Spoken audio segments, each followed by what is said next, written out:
And we are live, and the doors of the Sanctum have been unlocked and open for the week. Welcome, everyone, to the Sanctum Sanctorum. I am your illustrious host, Widow's Son. Uh, Wanderer just popped in, so I'm going to let him in here right now. Well, hello, sir. You are late. Sorry about that. I was just finishing up a very special meal because it is currently today. It is my parents' 25th anniversary for their wedding. So Oh, right on. Well, happy anniversary to mom and dad. thank you. They put up with you, so they deserve a special day. Yeah, especially when they fucking spoiled me over Christmas. Oh They yeah. fucking yeah.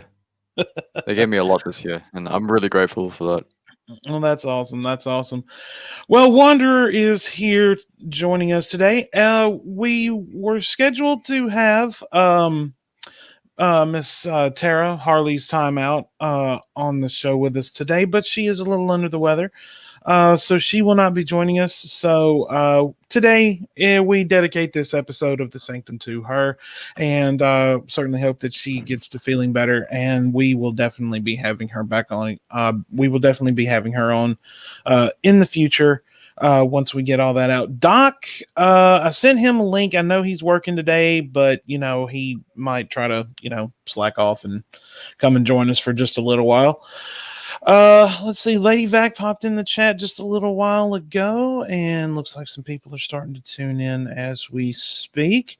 So today we are just, in the words of the dude, we're just going to take her easy. So this is the, excuse me, this is going to be the last show of 2020, which is really it's hard to believe that we've it's uh the show's been going on for about 8 months now, and um we've been through so much with this year, with the pandemic, and just the state of the world the way that it is. And so it'll be very interesting to see what 2021 holds for us. I'll definitely say that. But also what I've done is I've gone ahead. I've also sent out a link to Sir Hatman. He may. I know he's lurking in the shadows, definitely. And he may pop in for just a minute if he gets the opportunity. I went ahead and sent one to Stew Dog. Maybe we can get Stew Dog to pop in and talk to us for just a minute to close out the year, and just a couple of other people in the Discord server. So I'm just going to go ahead and close that out. Dumpky's here. What's up? The we are.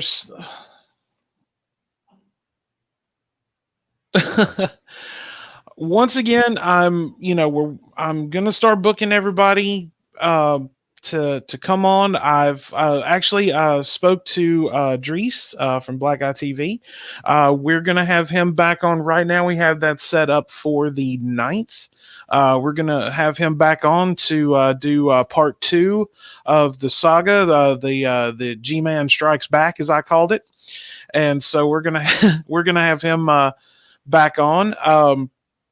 And also, I'm going to throw a little. I know I threw a little teaser out there on Twitter.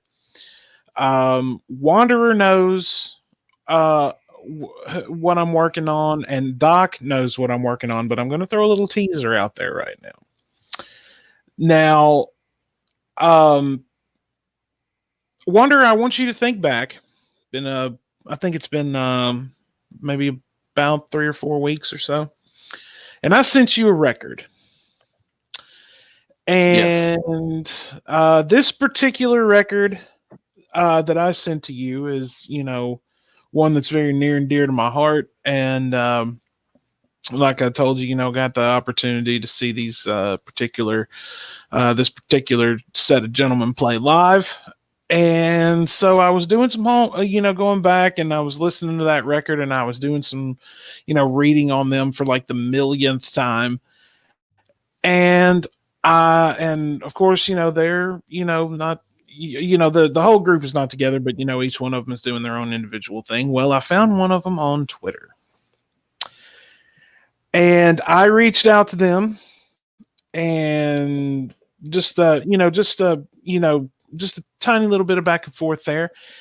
And I have emailed this particular person. I'm still waiting to hear back. I've, they've, got the link to the channel. They've got, they've got my email address. I even went ahead and sent them my cell phone number, and go ahead and I'm going to try to, get the gates of communication open just a little bit further. But this one, I'm particularly excited about. But I'm not going to give away too much until we get it locked down.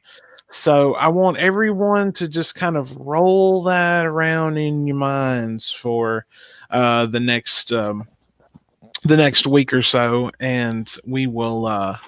Once I get everything locked down, then we will make the announcement. But I do know that when I messaged you, I know it was like it had to. I think it was like midnight or something your time or whatever. I don't really remember. I just remember I sent you a message on Discord, and then you were just telling me like you were like playing a game or laying and like watching something or whatever, and like you just like you apparently like either shit the bed or sat up in bed or or something.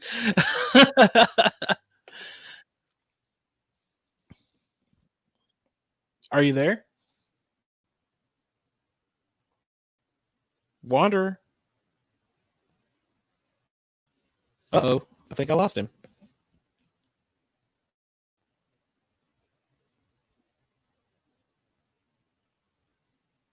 Wanderer.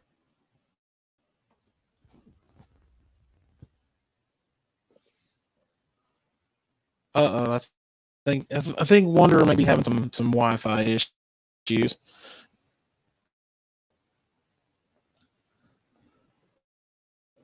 Wanderer.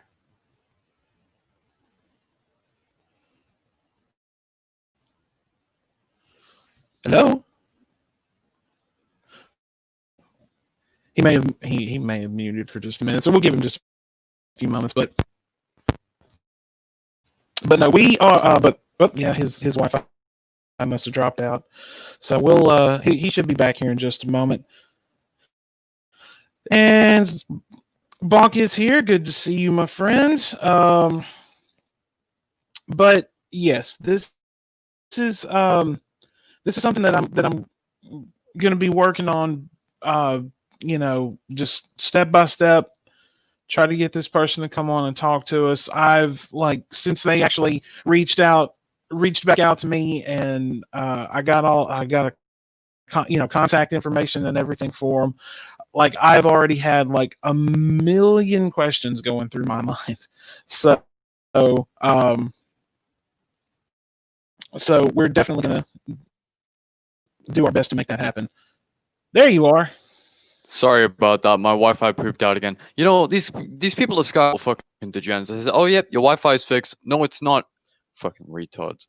Anyway, what were you saying before?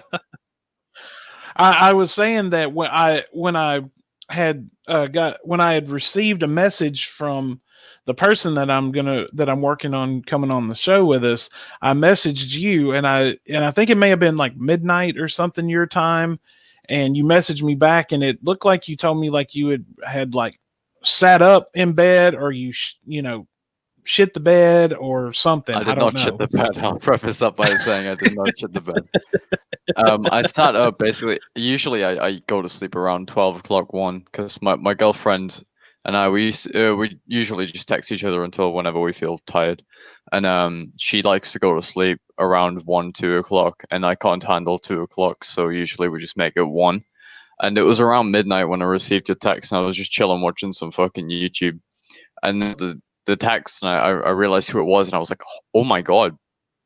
Now, this is probably, in my opinion, this may or may not be one of the biggest moments for the podcast in Oh, general, definitely. because it's a it's a doozy. And Dumpy's saying if he knows who it is, he's going to fangirl. Dude, I've listened to one record by these guys, and yeah, I'm gonna fangirl as well. So yeah, and I guess you could say I did metaphorically shit myself, but you know, but it's gonna be a Sterno, big you one, were and late I'm this really time. excited. Oh yeah, me definitely me too. So this is I emailed them I actually like I said, it was just messages on just a couple message on Twitter. I got back to them. I'm just like, hey, if you'll shoot me your email address, I'll email you. I emailed them yesterday. I'm gonna actually send them another message on Twitter just to let them know, hey, I emailed you and there's contact information in there for me. Yeah, that's a And good idea. so, and like I said, I sent them my cell phone number and everything because I figured they would probably, if they, kind of want to fill everything out and kind of how we do everything on here, it probably make it just a little bit easier. So, but yeah, we are definitely gonna do. I'm gonna do everything that I can to try to make this happen. And I spoke to Doc last night briefly and was telling him about it. And well, it wasn't last night; it was yesterday afternoon because he was still working or doing whatever Doc does with his spare time or what have you. No, Yeah. Sterno, it's not. No, Sterno, it's not Obama. Uh, I don't understand what Obama. I don't understand what it is with Sterno and thinking like Obama is like just going to appear on this show one day. I mean, I'm not saying that it wouldn't be cool to have Mr. President come on. That would be absolutely fucking fantastic. I would that would definitely be um like a very awesome interview to conduct, just to speak to someone like President Obama, definitely. Um, but You I got don't me. It's Obama from fucking Weezer. uh, what? Obama from the popular band Weezer. I know who Weezer is. Like dude, do you realize like how long it's been since I've like known those guys like actual names? Like I just listened to the damn record. Yeah, um, Obama's a member of them.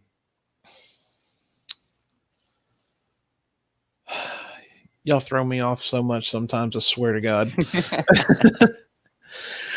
Uh, but no, and I also hope that everyone had a good Christmas. We got New Year's coming up in God, just a couple of days. In just a couple of days, the year is going to be over.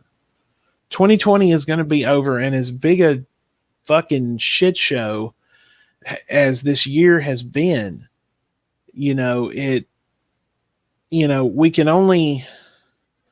We can only hope, wish, pray, and meditate um, that 2021 is going to be better. You know, Yeah, um, I've I mean, it's been such a crazy year for everyone. I mean, um, like myself, finding out, moving, that I'm going to have to move into a new apartment, you know, you know, practically like at with like, with no, with very little warning, getting into my new place. Um, I had a good friend of mine, her father passed away from the pandemic. I've known a lot of people who have lost people close to them because of all of this. We've had to literally sit and watch, like we've literally had almost had to. It's like we've all been kind of sitting and watching the world just kind of break down in a way because of how everything's been going on. I mean, it's not only been 2020 here, and it's not only been because of 2020 here in America. It's been the last 4 fucking years, and now we're at the tail of end of all this, and we're still um, And nowhere in the world is really ahead of all, ahead of everything. But it's just been so crazy for everybody, you know. Um, Mm. I mean, I know even for you, I mean, like you guys, I mean, like where you are. I mean, you guys were on mandatory lockdown. You weren't able to work. They were I'm still paying not. you, right? I mean, but they're like they're paying you what, like every week or like every 2 weeks? They're paying me every month, and it feels dirty because I'm not working for it. Oh, this is like the government, like the y'all's stimulus or whatever it is, right? Oh, well, my boss just kind of put me on furlough. I got put on furlough, and I'm still Oh on it yeah, right that's now right. because the pandemic's basically we're in the second wave right now over here in England. I don't know what it's like over in the UK or anywhere else, but we're heading into a third wave, and it's inevitable because everybody was it was inevitable that people were going to spend time together this Christmas. No matter if you say, all right, you're only allowed Christmas Day, people are just going to say, no, fuck you, I'm seeing my family. Because we've had an entirely shitty year from start to finish. Oh, And it absolutely. keeps on getting worse. And 2021, I feel like it won't be, it definitely won't be perfect instantly. Everybody thinks going into January, wow, it's a new world, I can take my mask off. No, you better keep that fucking mask on because that's the only way we're going to beat this goddamn scourge, isn't it? So, Well, yeah. I mean, I mean, you guys were on lockdown. They opened up here and there, like I guess. I mean, I know they had reopened where you work, and you had actually got to go back for what, like 2 weeks or three, maybe, because it was around Halloween Um, time. It was around Halloween time. Yeah, it was. Um, I and then remember basically they basically put us on lockdown until around July. Then they saw cases were starting to go down again. They said, "All right, well, we're going to lessen the lockdown, but we're wary of this virus." And as soon as everybody started going back to work and school and college and stuff, cases started rising again because people were mixing. And I started working from August, like very end of the week of August, until probably early November to mid November, and that's when they put me back on furlough. So yeah, and furlough's indefinite right now, isn't it? I guess until the case clear up again, because definitely I wouldn't even say it's safe to go outside anymore. It's fucking terrible. I'm feeling very anxious about going back to college in January because the cases are so bad, and not only in my area but the entirety of the country. They're far worse than they were even before the lockdown, and yeah, it's shit. It's fucking bad. Hey, Peanut just showed up. How are you doing, my man? Um, and see, that's one thing. Like, you know, it's like it's like pretty much like I've said before. Like I don't really, I mean, I don't really go out. Like, I mean, even before this all started, I really didn't, go hardly anywhere. Basically, what I do is I stay at home. I go to work. I come home. I go to see Heretic and her boyfriend. Once again, he's one of my best friends over here. Um, which I haven't got to see them a lot over the holidays because I know everybody's real busy around the holidays. Um, and I go to town when I need to, and every couple of weeks I drive back to my hometown in Mississippi and go and see my mom and all of that. Like we just did Christmas Sunday. Like that's when like I actually got to do Christmas with my mother. Wait, so today's Monday, right? Yeah. Yeah, so like Liberty yesterday. Um. No, it's Tuesday. So it was the day before yesterday. Wait, oh fuck, is it Tuesday for you right now? Because it's Monday. No, it's Tuesday Oh, here. You're what the fuck? Am I having? bro moment. What the fuck? I could have swore it was Monday. No, What the it's fuck? no, it's Tuesday. What are you Dude, on right now? Did you suddenly like decide you were gonna try smoking weed? crack. No, But yeah, no, dude, no. I swore it was Monday. Somebody said it was Monday a day, and I thought it was Monday all day. I'm losing track of fucking time, dude. I go back to college in Dude. a week.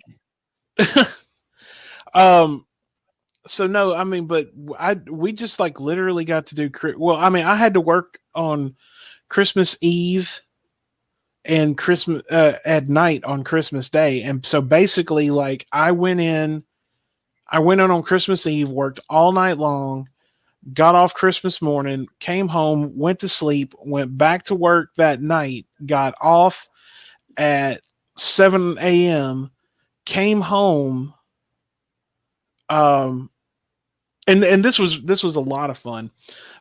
Came home, didn't really sleep,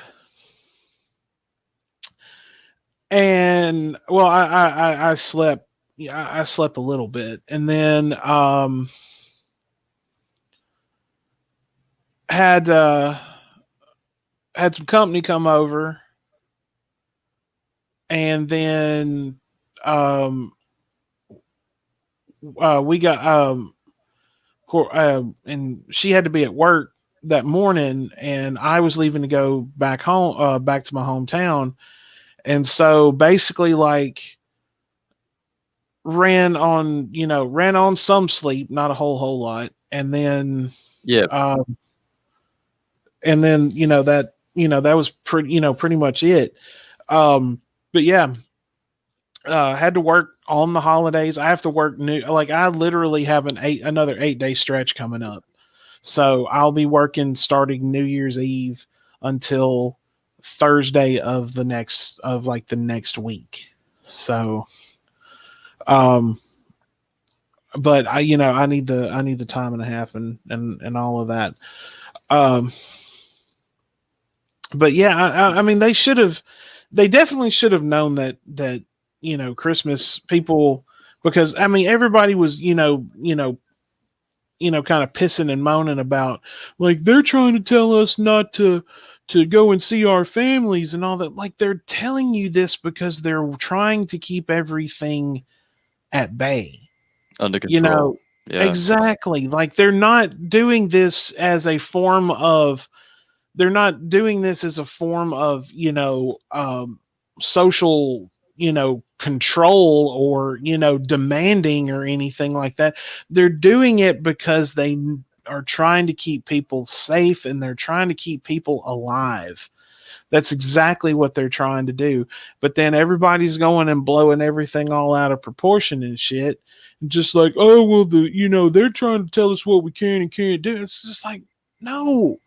Like if you actually listen to people who went to school for 10, 12 years to become these things called doctors, um, you would realize that, they know more about this than you do.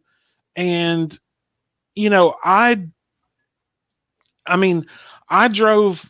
I went back and I did spend Thanksgiving with my mother, but it was just me and her. It was I just had me and plans to her. see my girlfriend on Christmas Day because they were like, oh yeah, 23rd to the 27th you can mix. Oh, like since cases are so bad, you can only see them on the 25th. Then my brother was in close contact with somebody and he sent us into self isolation, so I couldn't see her. Um, and also, I'm reading this article right now. Uh, Another 53,000 cases have been recorded on today alone. And that is like, yeah, that's terrible. That is the record high right now. And also, this article lies. It says that mass testing began on the 21st of April. No, it fucking didn't. Should I tell you why? Because all of these private companies weren't giving us the fucking things we needed to mass test people. They gave us it in September. That's when I started mass testing people. And by then, cases were surging. So fuck you, Sky News. But this is terrible. Like, this is absolutely terrible because there's 53,000 people have now got coronavirus. Who's to say that more won't come tomorrow? If we go back if we college and shit, all that's going to mean is that it spreads even more. Every time I get on the metro, I risk getting coronavirus. Every time I get on the bus, I risk it. And it's really, it's terrifying. It starts pissing you off after a while that people are not doing what they need to be doing to try to, to slow this down, you know.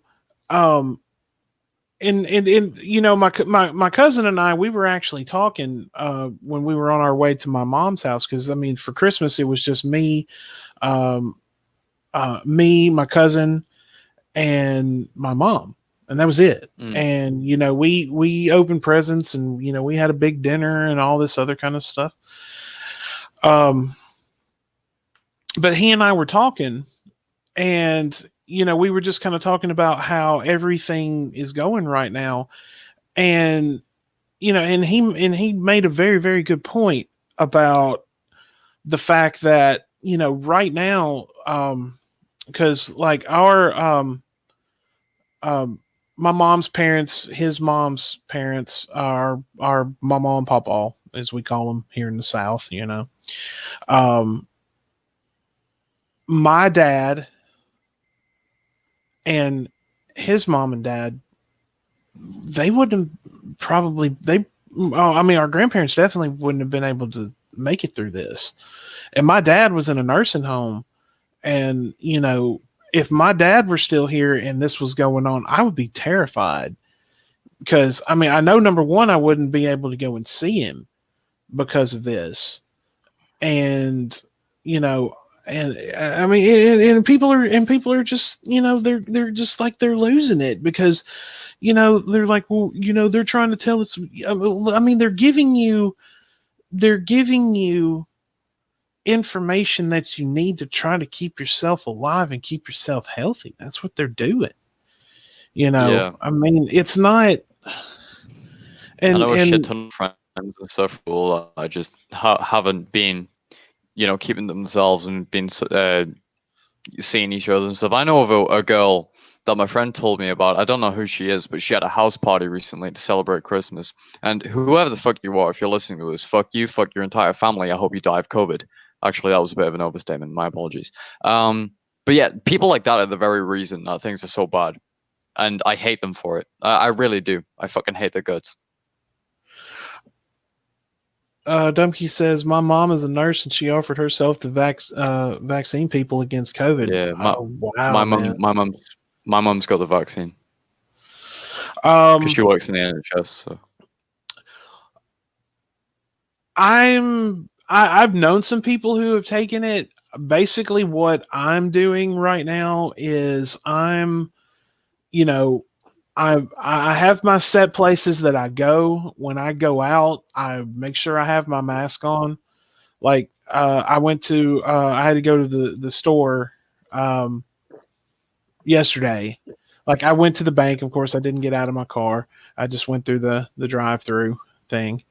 And then I went to the store, made sure I put my mask on. I had to run to the gas station, made sure I put my mask on when I went in there. And then I came home. But I have my set places that I go, and I don't really, deviate from that. So, I make sure to, wear my mask and do what I'm supposed to do. And like, I mean, I can't even like hug my own mama right now, which bothers me immensely because I love my mom. And, to not even be able to like hug your own parent is devastating. It really, really is. And then, like the people that like, dude, I'm going to tell you right now. I literally, whenever I go in anywhere, there are people everywhere not wearing masks. I'm like, that's retarded. Everybody here wears masks. Only people that can't. Right, but I mean, this is America. I ain't gonna let no scientific doctor tell us what. Ain't gonna let no scientist doctor tell us what we can't do. Like really.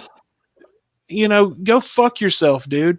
Like every time I see someone not wearing a mask, I'm be like, it takes everything in me to keep from just like saying something because like this is fucking serious. Like, millions of people are dead all over the world and you're you're irritated because you can't fucking you're irritated because you have to wear a mask because it's going to save someone's life or it's going to help. You want to talk about compassion and all of this for humanity. Well, then do what you're supposed to do and put a fucking mask on, man. Because I'm going to tell you, like, I'd read stuff on Facebook coming out of the city where I'm from, and people are just bitching and bitching and bitching because mask mandates and the mayor actually put a he put a mandatory order for masks in place. If you are caught without wearing a mask somewhere, if the police catch you, they will issue you a $250 fine. Mm. Which I'm like, make it 1,000. Make it 1,000. It's an £1,000 fine here if you get caught, with other people in your house and shit like that. But they're just like, well, we shouldn't have to do this and all of that. I lost faith in the British population a while ago, but then I just remember that fucking uh, far right Republican population of America exists, and then I quickly my worries about the British population are quelled by the fact that there's actual anti-maskers and moms against Minecraft in America, Oh and yeah, that kind of soothes the thoughts a little bit. Corgi's here. Welcome, Corgi. Let's see who else. Inconsistence here. Oh, Welcome. what's up, Inconsistent? Inconsistent is one of my homies from well, not from school, but he's a friend of a friend, and we kind of bonded over Xbox back in the day. So what's up, man? Well, since you're new here, Inconsistent, hit that subscribe button. Get the bell on. Like the stream. Everyone, if you haven't already, go ahead and hit the thumbs up button for us. Like the stream. But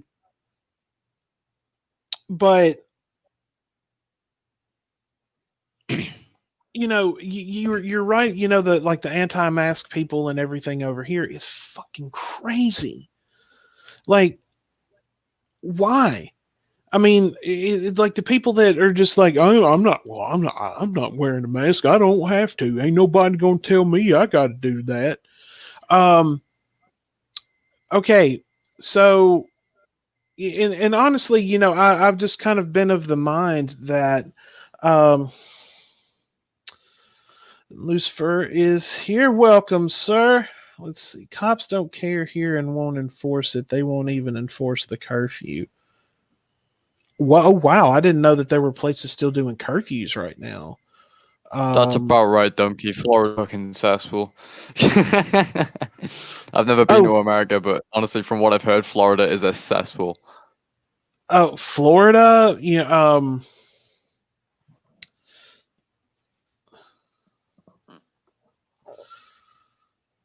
Let's see where I'm at. The curfew starts at 9 to. Oh my God.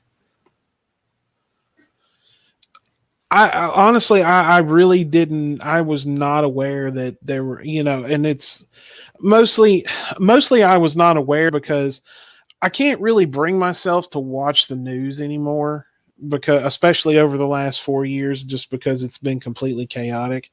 Only reason that I know, half the stuff that's going on is because, I subscribe to, news feeds and stuff on Twitter, and I can see like, the big stories and, all this going on. But and plus I don't like have cable. I just have streaming services, which is, I'm not going to fucking pay for cable or any of that shit.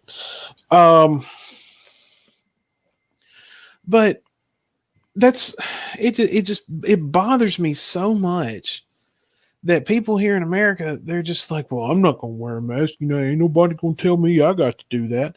Well, then you and I hate to say this, I really, really do. Um, and I've always been as many of you know that have been listening to the show for quite a while.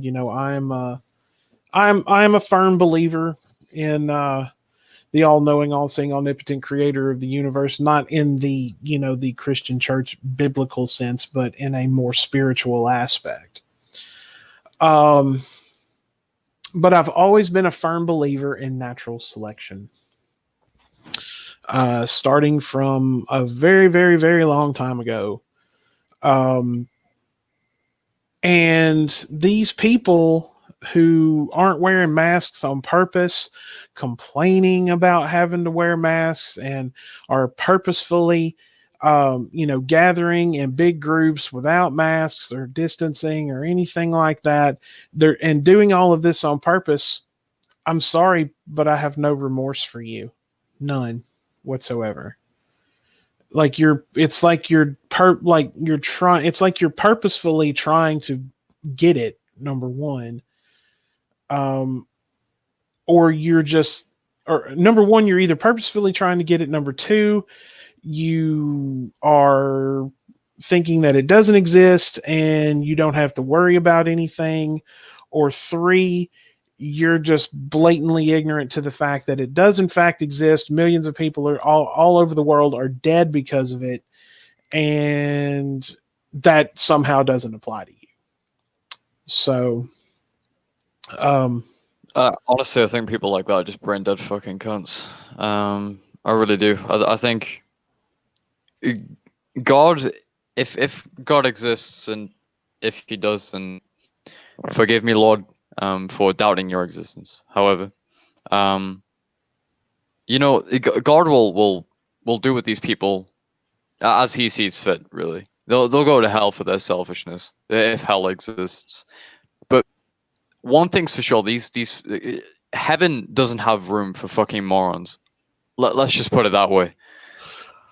um, I well, I yeah, wow. um, I I mean, feel like that's going to be my motto now. Heaven has no room for morons. hey, Cadenza's here. Oh, what's What's up? going on, my I'm glad you're dude? alive again. Dude, I died on your show like a year ago. Yeah, the old out of this world podcast and everything that you were doing for a while. I like if that if those episodes are still up, or if you still have those episodes, you've got me on Discord. Send me a link to the one that I was on, because I would like to have a link to that. Um, but hang on, what's this? Satan seems to be the cooler guy, though. Rock and roll, drugs, sex, and swear words. Fuck yeah. Well, you see, you're missing the point here, Dumpky. You see, I'm massive, massive virgin. So I guess Satan just aimed for me, really. Honestly, Wanderer, at this point, I think it's more of a personal choice. That's what I think. Yeah, it is. And I thought Cadenza didn't have them anymore, because like, I remember asking him a while ago if he still had the old painful vid, and sadly he didn't. However, I do believe there's a re-upload out there somewhere. I just don't know by who. I feel like it might be Emissary Rose, but I don't know. I might be wrong. She's archived a lot of the old painful stuff. So I just, honestly, I weep. I literally weep for the state of the world right now, because I'm like, can it?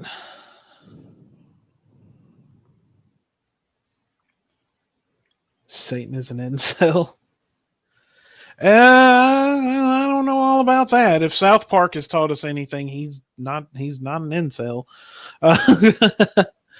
Um,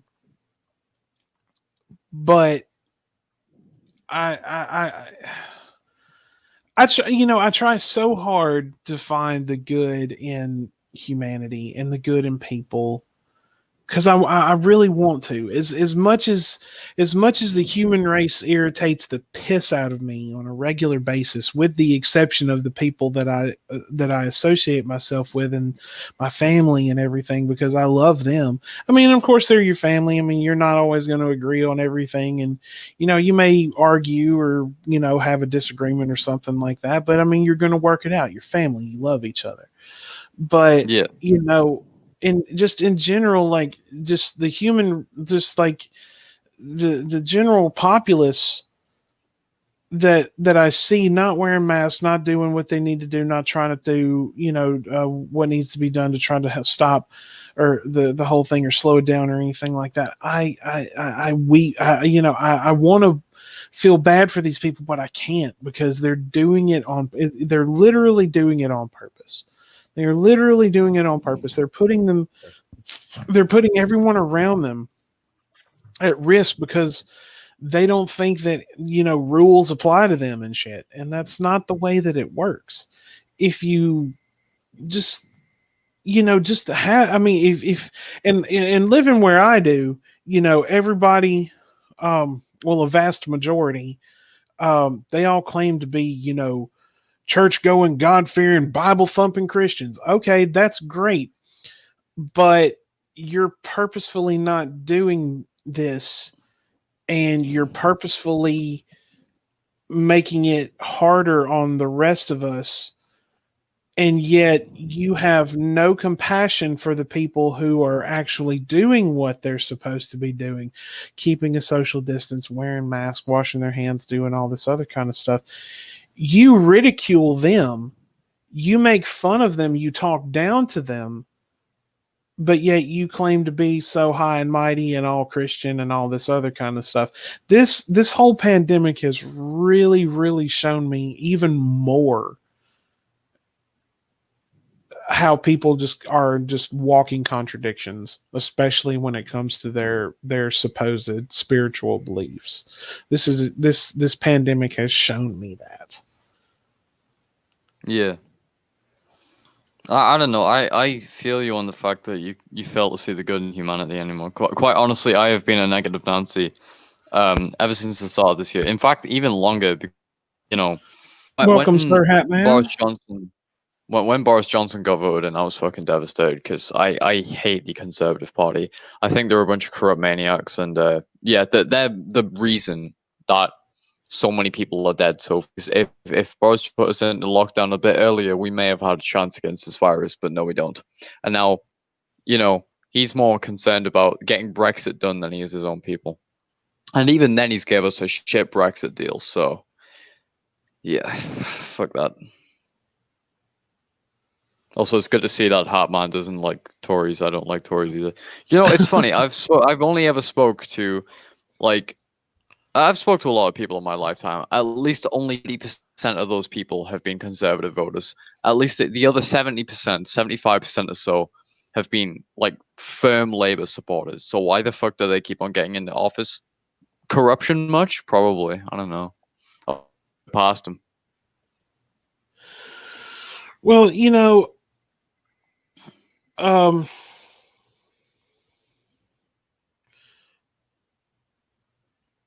hang on a second.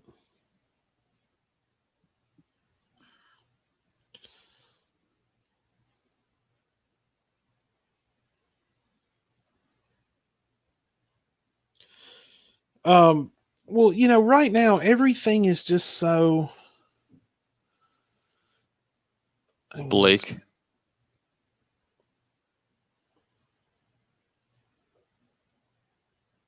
That's pretty much accurate there, Cadenza. That's pretty much how it is. But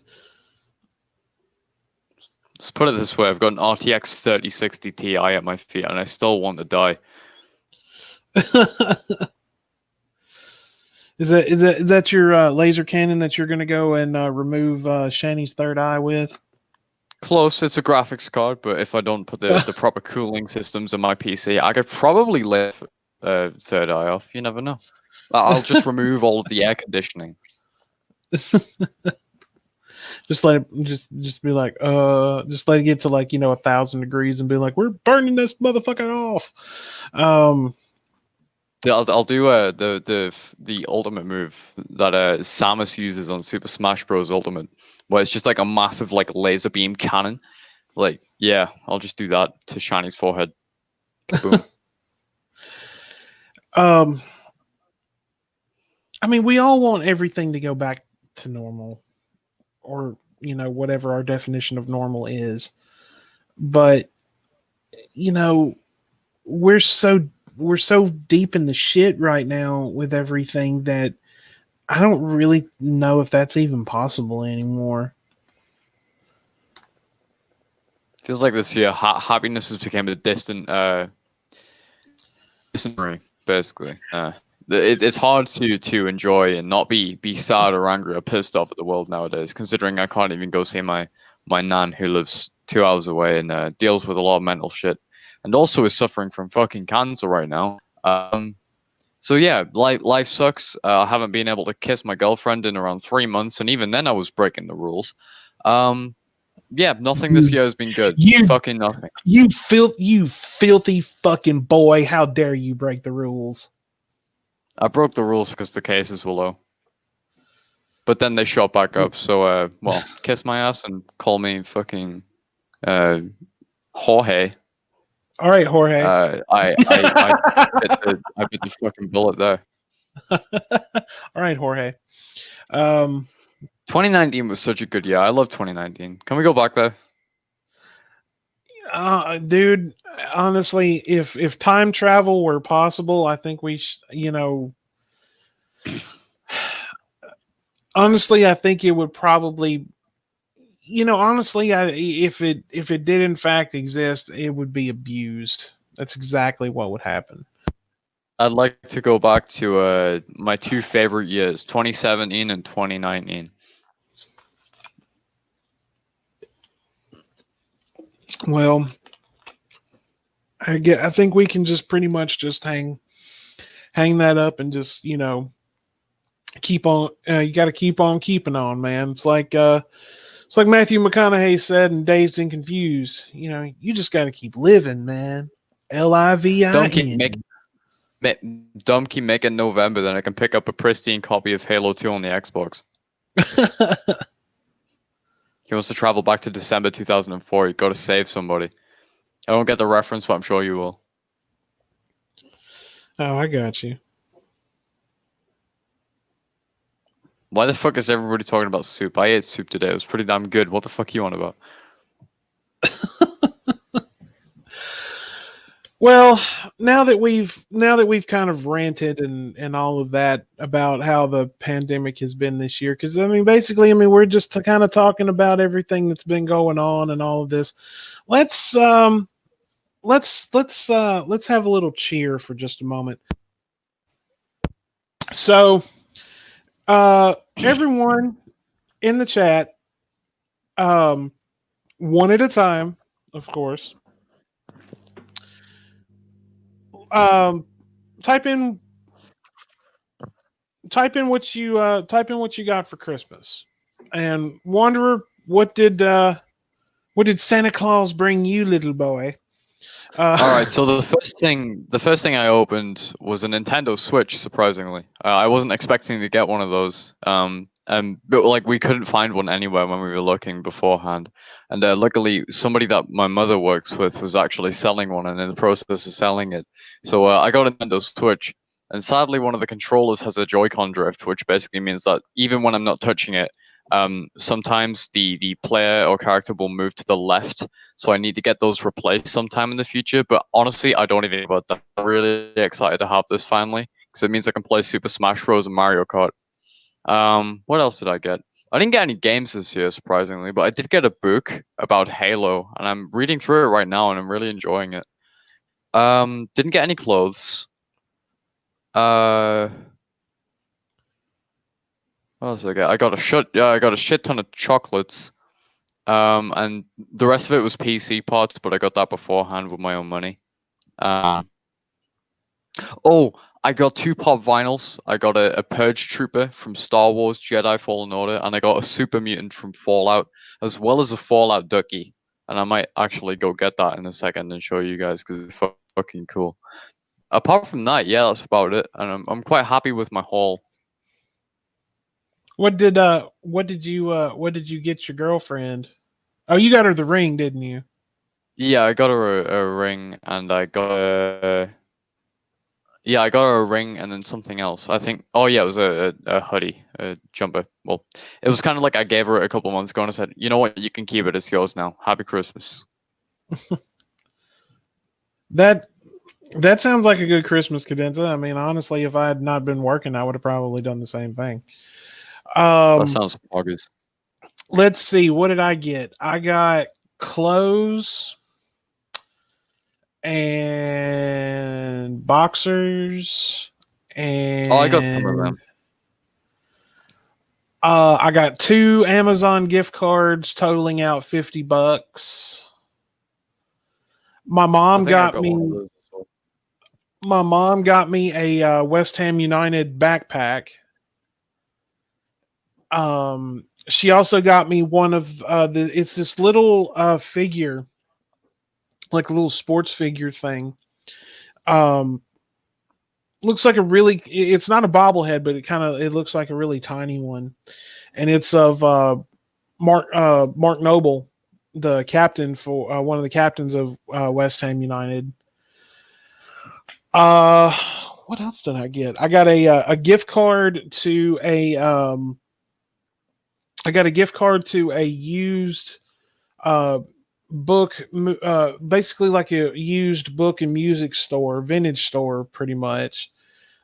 Yeah. And my cousin got one of those too, and we went there yesterday, and I actually bought. I used some of it. I got a copy of The Breakfast Club on DVD, which I'm was still shocked that I still didn't have a copy of it, but I got a copy of that. And I found the very first season of Viva La Bam on DVD, so I bought it too. Um, hang on.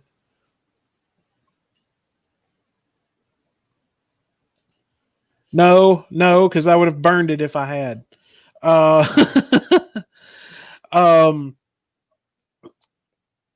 let's see. Uncle Sam is giving me $600, which is good because I got late. Oh snap! Well, supposed to.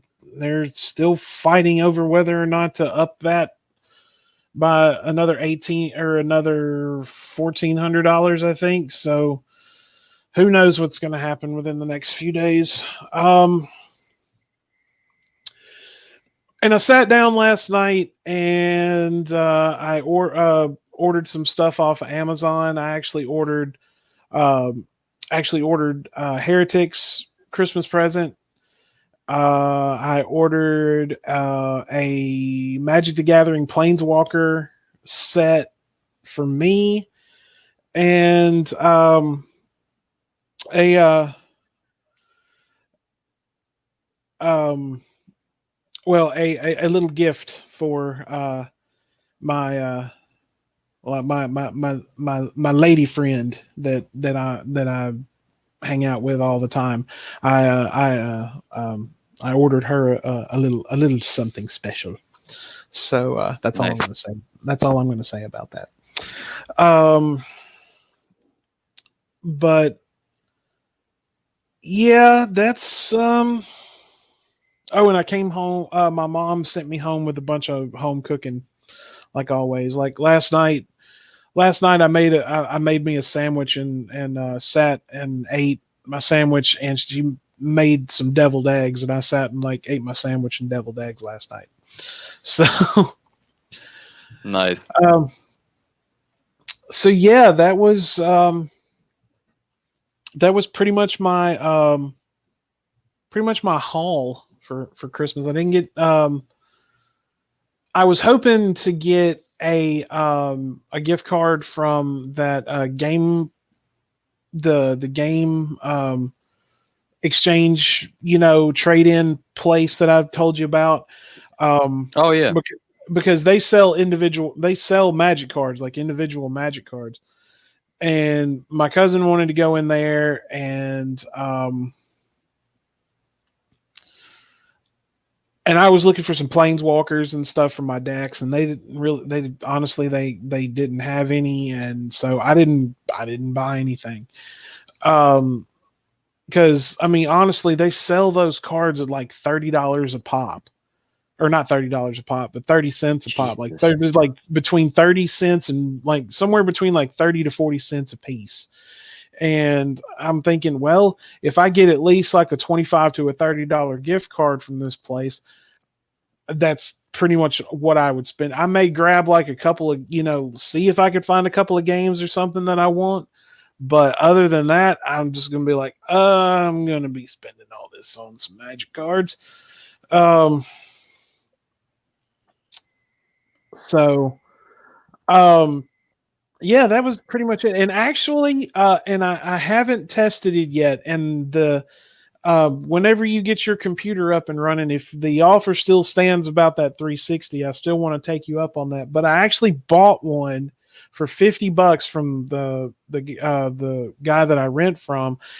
I haven't tested it Sweet. yet because he forgot to give me the power cord. Black, he had a black one, and I got it. Um, and when me and my cousin went to the game exchange place. I, just, acquaintance, just know, and he knows me when I come in. He gave me a power cord for it so I can test it out. So I'm actually going to hook that up later and test it. Oh, nice. I just don't have, and see and here's, and see, and everyone who, oh, Duret's here. Hello, dear lady. You are certainly welcome. Good to see you here. And now, Durant, you have to tell us what you got for Christmas. So make sure you type that in the chat so we can know what kind of things that you received. Um, and see, and you and Starno and all of y'all are going to be proud of me. When my cousin and I went to the vintage store, they actually have quite a few games and everything like that. And I was actually looking for a copy of Borderlands or Fallout on the PS3 so I could bring it home and play it. Oh, nice. So y'all can quit, making fun of me because I've never played those games before. They had Borderlands they had Borderlands 2, but I'm like, if I get Borderlands 2, I'm not going to understand the context of anything because I haven't played the first one, so I put it back.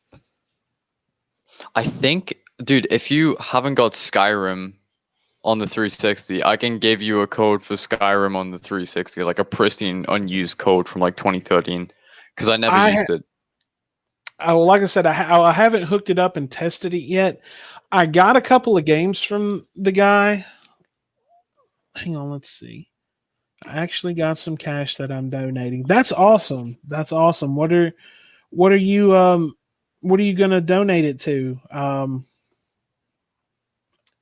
If you have like a specific like charity or in mind, or a homeless shelter or something like that, that's really really awesome. Honestly, if I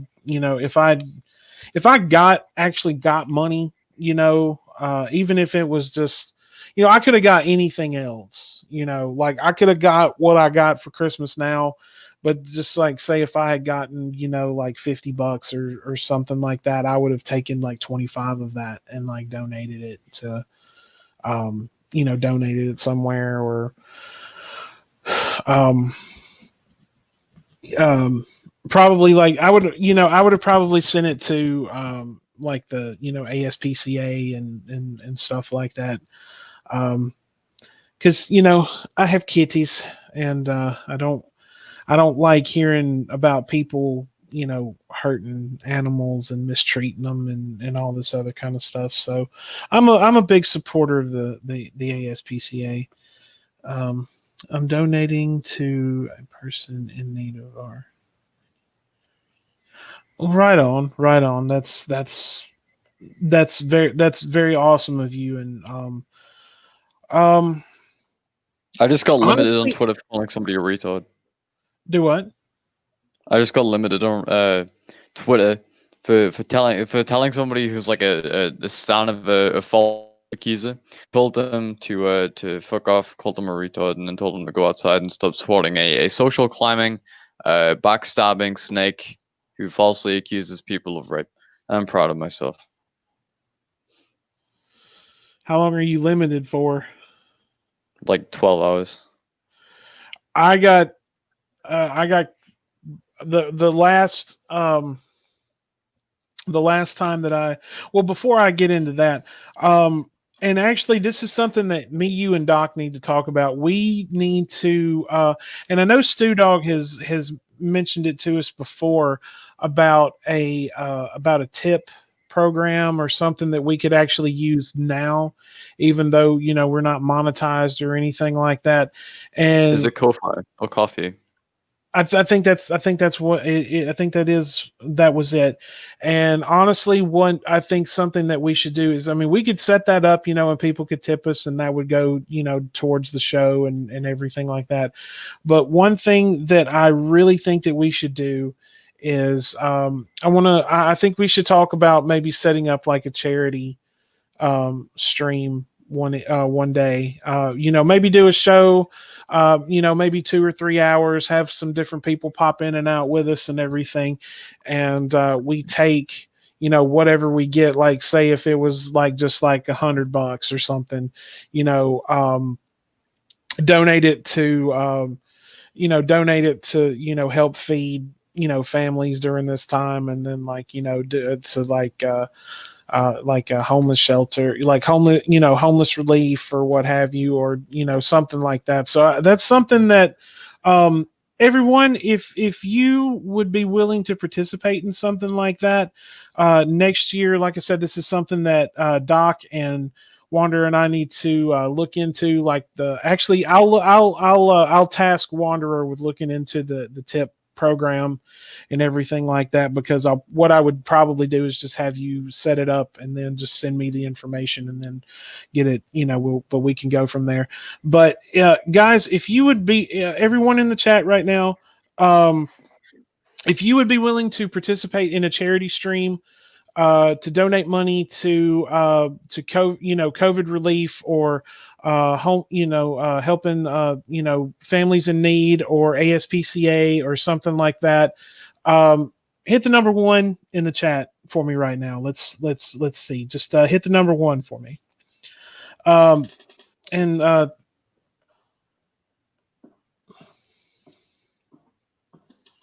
Awesome, awesome, awesome. Well, we will get that in the we will definitely get that in the planning stages ASAP. Um, because honestly, I know it wouldn't be, well, Peanut. I know a lot of us don't have a whole lot of money right now, but if it wouldn't have to be like $100 or $50 or $20 or whatever. Even if it was just like $1, that would go to help in some way. But we will definitely look into that, and see what we can do. Um, because right now I really, really do. Um, I really do think that during this time, and as we go into the new year and everything, when it comes to humanity, when it comes to the people that are out of work right now, when it comes to people that are losing their homes, their jobs, and everything like that. Right now is when we need to be the most compassionate to those people. Right now is when we need to be doing all that we can to try to make the world a little better. even if it's in just some small way. And and I'll go ahead and say it. In the words of the Beatles, man, all you need is love. That's what you need right now. So yeah, we're definitely we'll definitely do what we can to try to get that taken care of, and see what we can do.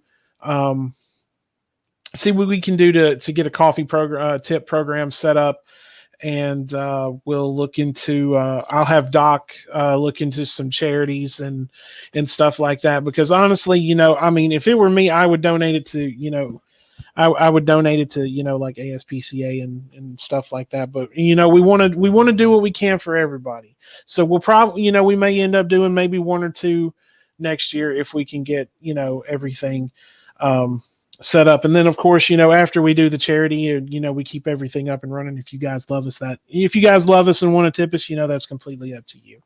Um, because we love all you guys, and your support means the world to us, as we tell you each and every week. So yeah, we will definitely we'll definitely try to do definitely do a stream, a charity stream sometime next year. Let's see. May I suggest talking to Frank from the Geek Room? He just did one and may have some ideas.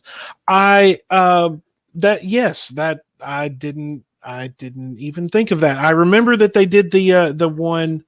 Um, I remember they did the one for the, I think it was Chefs of America or Chefs Across America or something like that, where all the money is going to basically uh, feed, like get people who need them, get hot meals to people.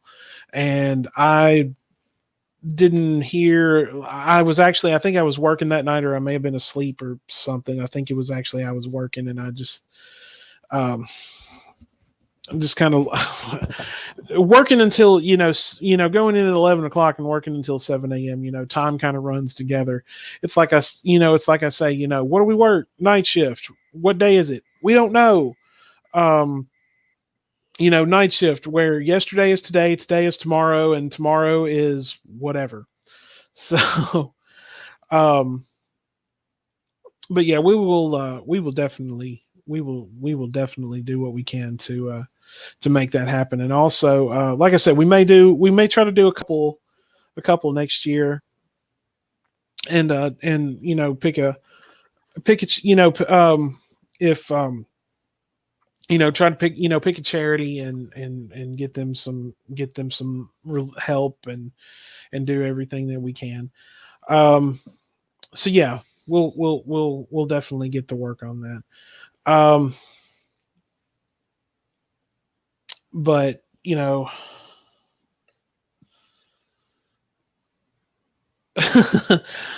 honestly, I don't mind it that much. I don't mind the night shift that much, to be honest with you, because I love it when it's really, really slow and it's really, really dead, because that gives me a chance to get caught up on, Geek Room episodes that I've missed, Hatman videos, Stew Dog videos, Wanderer. Um, I can catch rumor research lab when she's streaming late at night. Grampy Lobster and the Fun Brigade, I can catch them and all of that. So sometimes it's not all bad, but after when you work like multiple overnight shifts, like because like I was saying earlier, I have an 8 day stretch coming up, starting on New Year's Eve, before I get another day off. Around day 5, I will start, like I will like my brain and everything will literally just be like, I'll honestly, how I feel is like one of the walkers from The Walking Dead. That's really how it Mush. kind of makes. Yeah, just Just mush your um brains. or one of those zombies off of Shaun of the Dead. Um, but yeah,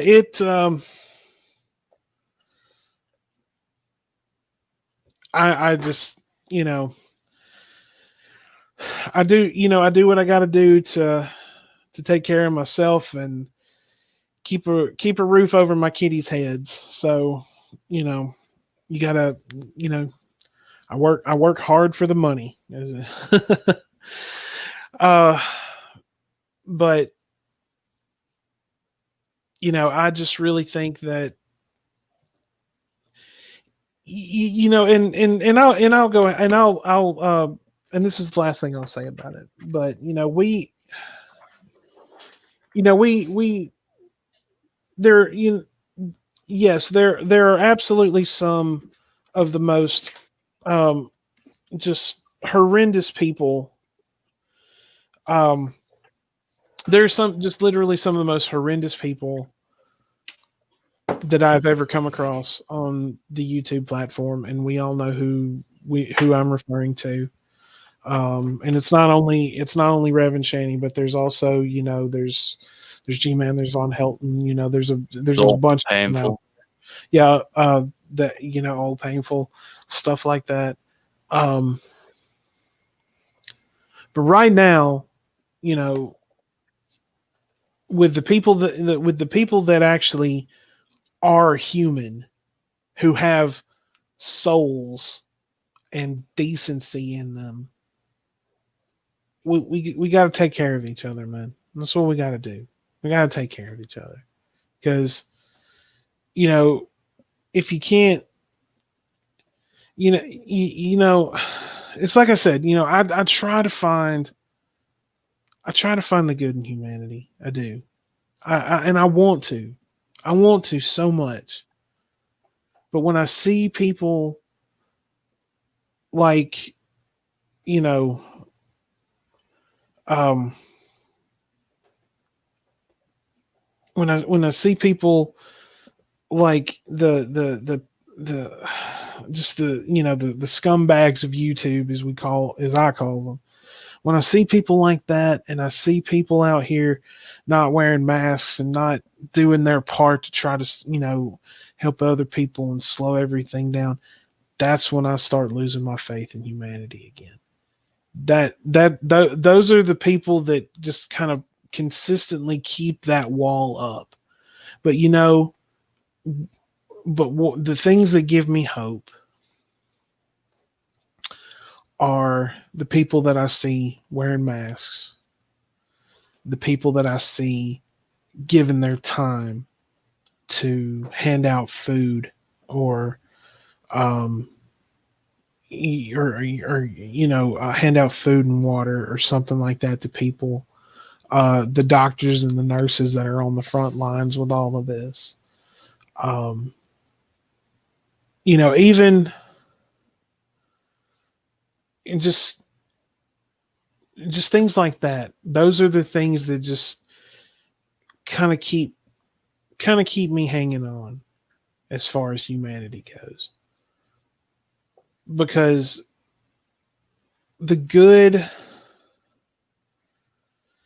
can outweigh the bad, and the bad outweighs the good. I mean, it's an even scale most of the time, but just every so often there's that one little thing that I'll see, or there's one little thing like like if I go to the store or something, and like an old like like an elderly lady or something walks in behind me, like if I'm pulling out a shopping cart, I'll be like, oh, here you go, ma'am. I'll give them the one that I just pulled out.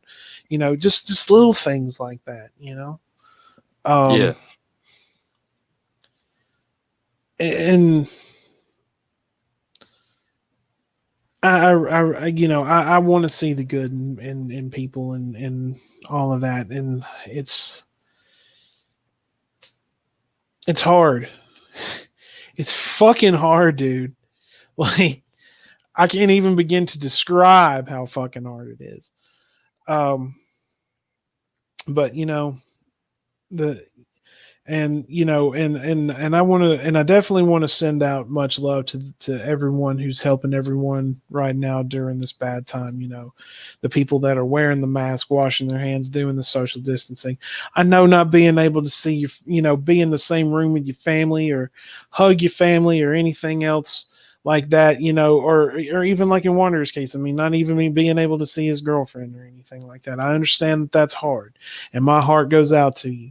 It really is. It really does, because I can't. I go and I go and see my mom, but it's just me and her. We stay.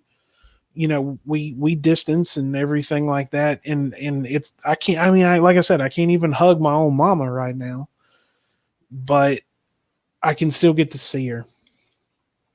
So, shout out and much love to everybody that's doing what you're supposed to be doing. And one of these days,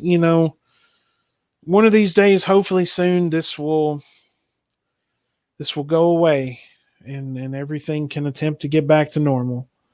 Um, Great architect willing, but in the meantime, guys, just let's do everything that we can on a personal level to try to make 2021 just a little bit better and just a little bit brighter. That's what we got to do, man. That's what we've got to do. So, but I think I've ranted enough on the subject. Let's see here. I missed it. What I have for Christmas is a geek stuff on.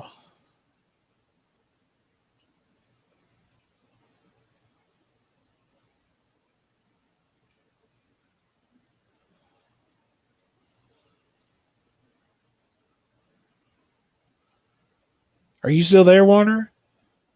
Yeah, I'm here. I'm here. Okay, I think okay. my It mic just went. might have cut out.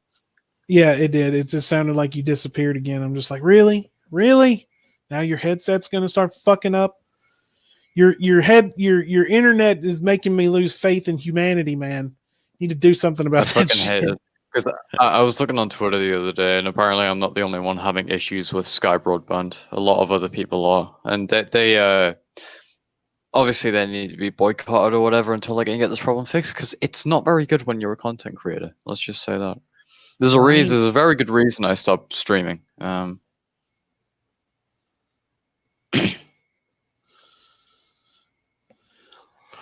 Uh, but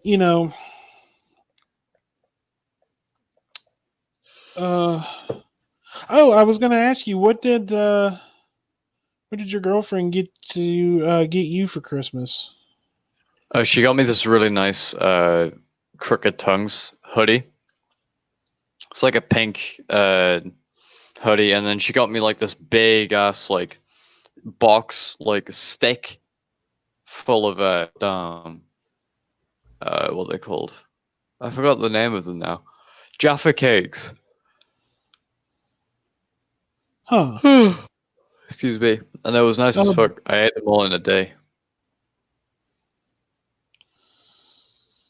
You know, sometimes I'm thinking to myself, why am I not like morbidly obese? Because I like consume so much more than you'd think on a daily basis. Like I eat so much. I ain't even kidding. I eat like I've got like a full like box of like chocolates right next to me. I almost finished them in the last 4 days. So like I don't get what it is. Maybe it's just like my super charred metabolism, but dude, I wish I had a metabolism like that. To be honest with you. it's a gift, but it's also a curse because it means like I never really build weight. It just kind of shoots right through me. Like I'll gobble it up 5 minutes later, I'll shit it out. So yeah, I never gain weight, nor do I ever bulk up. So it sucks, but it's also kind of great. It means I'll always be like this really skinny like dude that I'll be able to sneak around people. I will sneak around you and steal your wallet, and then immediately give it back because I'm a nice person. After he takes the money out so he can go buy like some burgers and stuff. Yeah. Oh, dude, I love burgers. You want to know my McDonald's order?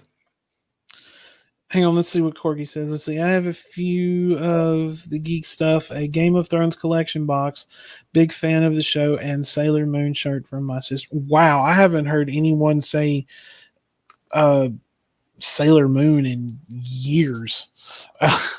um, I always kind of thought that show just kind of faded into oblivion.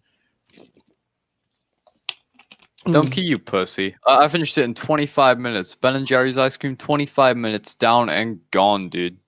You took an hour for that? You kidding me? That's some weak. I think we're gonna have to have an ice cream eating contest next year.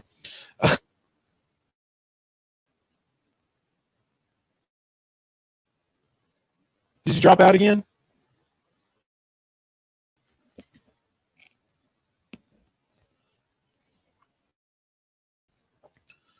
I think we lost Wander again.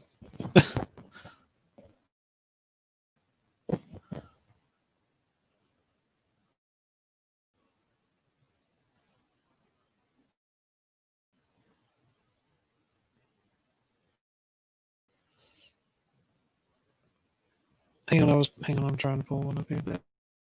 There we go. I think it's gonna come through now. Dang it, my type it. Yep, he dropped out. We'll get back here in just a second.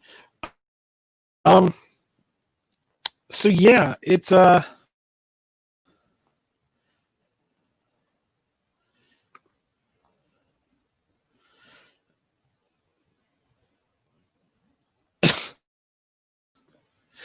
honestly, Corgi, I don't have access to Netflix right now.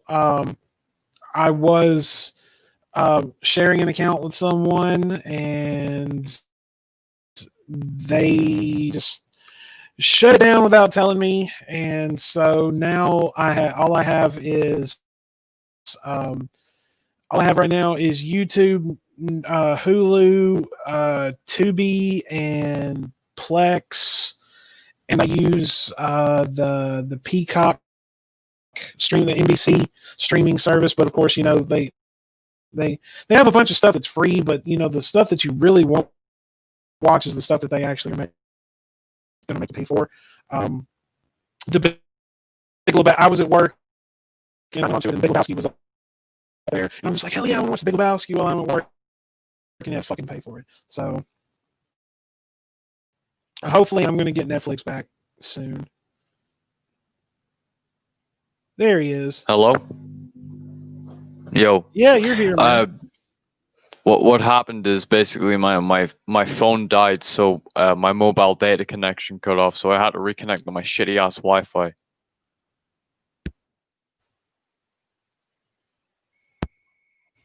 Well, we'll forgive you this time. What was I saying again? Oh yeah, so one time we had like a 3-hour break at college, and we went to town, and then we got McDonald's. I had 3 burgers, one of which was a double Big Mac. The other 2 were triple cheeseburgers. Actually, I think one of them was a double quarter pounder. I had large fries and a large Sprite, and I ate the whole thing in 20 minutes. Good God, man. I got a big ass mouth. Maybe it's my British teeth assisting me. I was not killed by Margaret Thatcher. I devoured Margaret Thatcher. Not in a weird way. Like, I just cannibalistic way. Hang on, let's see. Okay, Widow, which is the superior Pink Floyd Daddy Dad album? The Final Cut or The Wall? Choose wisely. I'm gonna have to say The Wall. Sucks. Gonna have to say The Wall, man. Because The Wall is literally The Wall is literally like it's like it's like a literal trip, man. It really, really is. Now if we're gonna actually like talk about albums, I mean, honestly, two of my favorites from Floyd were always well, 3 of them were The Wall. All right, Durrance, thank you for coming in. You have a good afternoon, and we'll see you on Twitter, and I'll let you know when the next show is going to be. But if I had to pick 3 that were definitely my favorites from Floyd, it would have to be Dark Side of the Moon, The Wall, and Ummagumma. Those are going to be 2 or the 3 of my favorites from Floyd. Um, I love hang how on, let's. Mark's reaction to me saying I devoured Margaret Thatcher in a cannibalistic ways. Dude, what the fuck? I normally That get made me a laugh. double Big Mac, 12 nuggets, those round spicy things, fries, and coffee with cookies. Good Round lord. spicy thing. Dude, that's even bigger than mine. What the fuck? Me and Dumpky Chungus. Oh, dude, that's nothing. Um, they have one of those. They have you've got a Taco Bell there, right? Uh, excuse me. Yeah, there's one in the town near me, but it's I've never been there. Okay, okay. Well, they have these things called like a nacho party pack, and it's meant for like I think maybe up to like 4 people, and it's pretty massive. It's like $10 for this thing. Um, I've literally like consumed one of those by myself. Not in like 20 Wow. minutes. Not in 20 minutes, like just over the course of an evening or just like um so yeah, but 20 fucking Yeah. minutes? That dude. Chew your food, What can I say? We okay? were strapped for time. Dude, learn to chew your food. We dubbed it. So I'm not going to use my rhyme here, but we dubbed it Wanderer's glitchless any percent speed run of eating a McDonald's order extremely large. That's what we dubbed it, and we were going to stream it on like Instagram one day, and then I needed to go take a shit, so we didn't do it. Maybe on one of the shows next year, like if you can get like a McDonald's DoorDash to your house just for you, you can do a mukbang while we're doing the show. A Like you fucking just burger review. no, like just like you're just sitting there, like we'll just sit there and just be like, okay, we're gonna time you, but get your order and let's see how long it literally takes to eat you. But remember, slow down, chew your food. So last thing we need is for you to choke. Oh, I never choke. I just got a big ass mouth, I think. It also helps having tombstone ass British teeth. I don't Oh, have got the thick on my dragon, by the way. To quote that one really weird pyrocynical DM. That's all what they right. call me, the Great Devourer. The Great Devourer. Ball Assassin, the Great Devourer.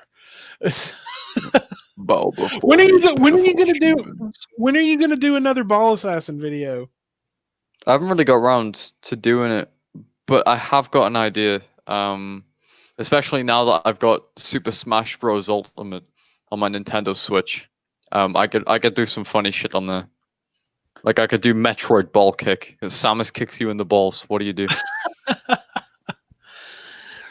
All right. So, are you ready for your last review of 2020? Yes, I am actually. I'm quite excited to speak about some of the stuff that I've listened to over the last couple of days. All It's right. been Well, it's been a good one.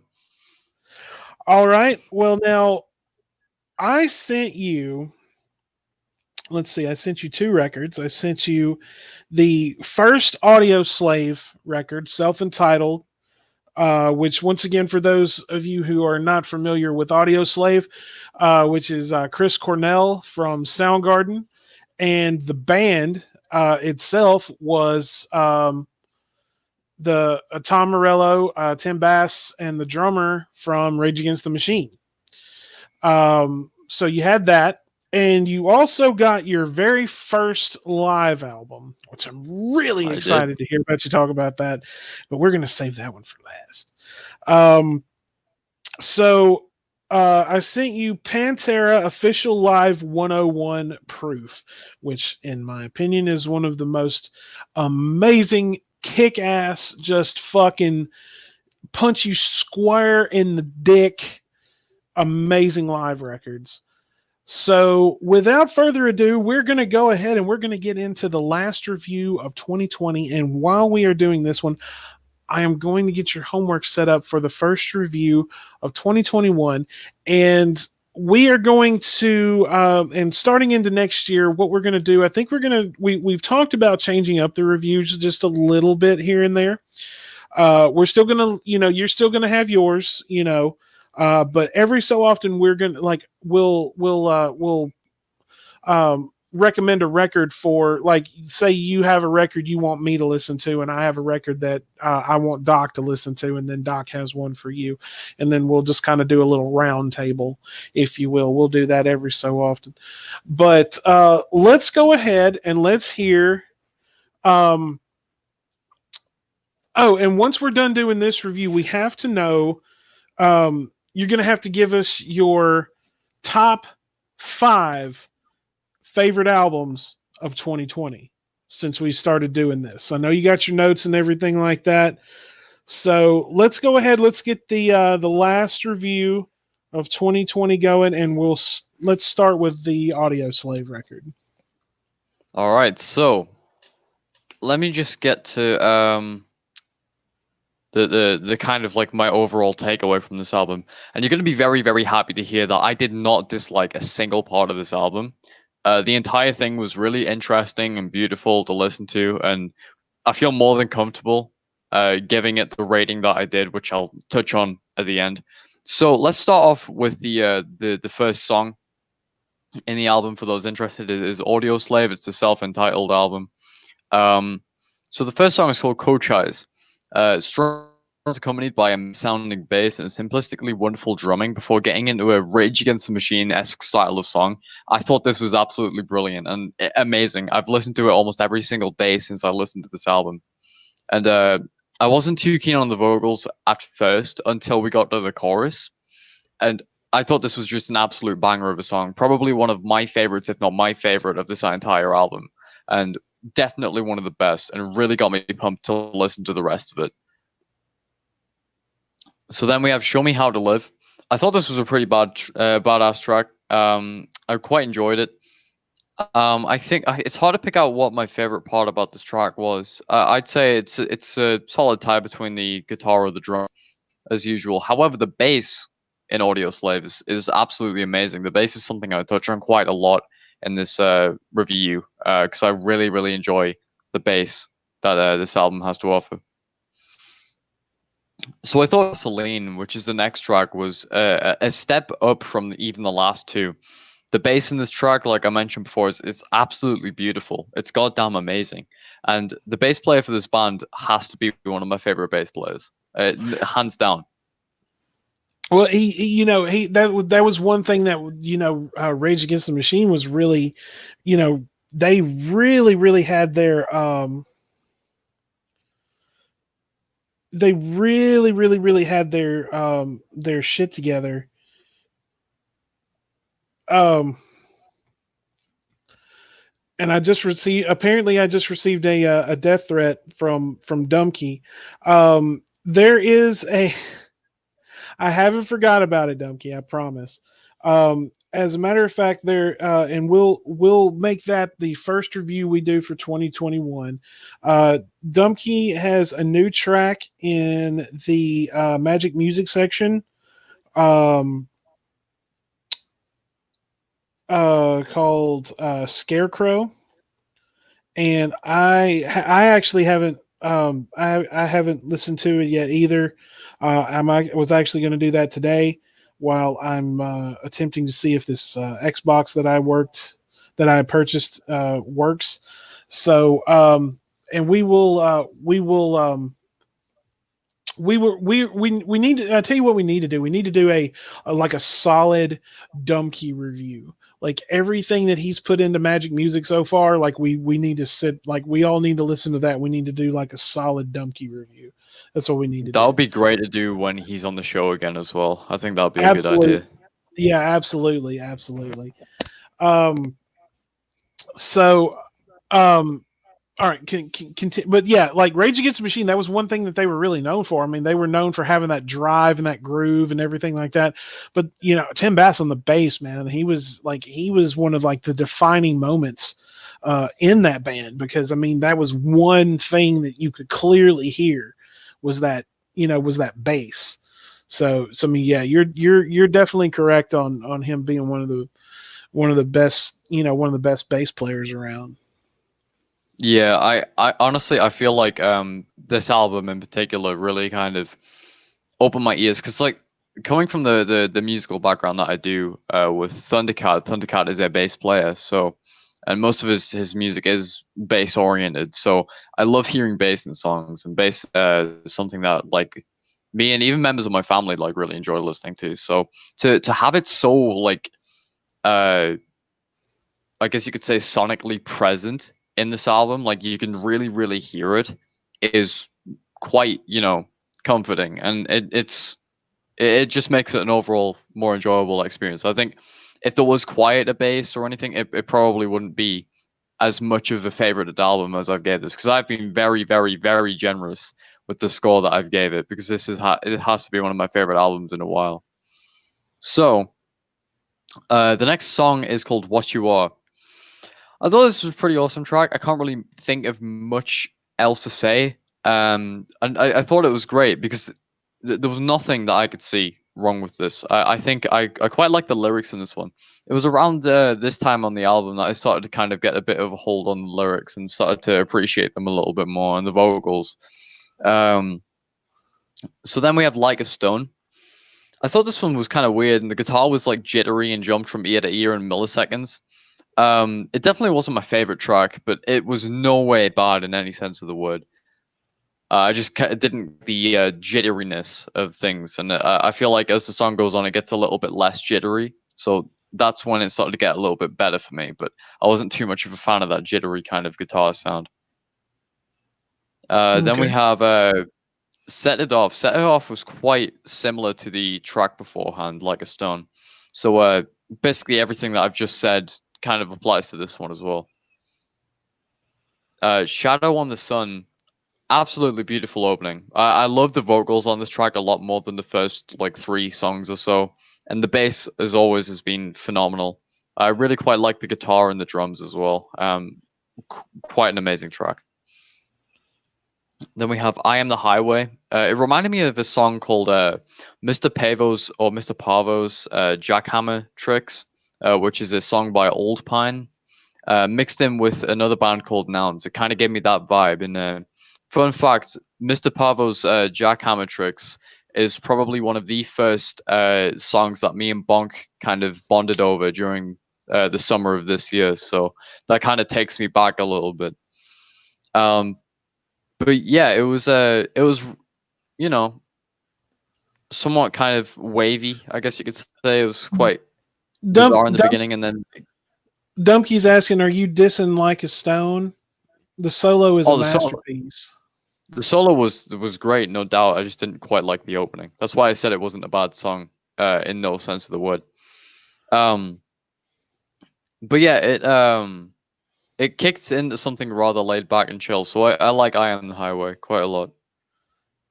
Then we go into Exploder. I have nothing else to say apart from that the drums on this track were absolutely phenomenal. I really, really like this. I really dig it. Like I love the whole album, but that one is like that's like my absolute favorite track on the record. Like the whole like as a whole, because you've got a great it's got a great bass line to it. The drums are amazing. The guitar is great, and of course, I mean Chris Cornell is just awesome. Um, my favorite line, my favorite lyrics in that entire song is says there was a man who had a face who looked a lot like me. I saw him in the mirror and I fought him in the street. And then when he turned away, I shot him in the head. And then I came to realize that I had killed myself. Just like, see, Chris Cornell understands letting go of the ego, getting rid of the self. That's kind of what Yeah, that's me. But yeah, that one just like um that one's just that one's my shit right there. going back to Coach Eyes for a second, I actually quite like the lyrics as well because it's kind of like about how uh, he was celebrating while somebody else was in pain, and I quite like that kind of somewhat Machiavellian kind of idea that you're celebrating while somebody else is suffering, and it visualized to me what a lot of people are doing today, like celebrating Christmas and shit. Yeah, it's great. It's fantastic. It's a wonderful way to chill and meet family and really kind of be happy. But you mustn't forget that there's people suffering around the world as well. And even if they're your enemies.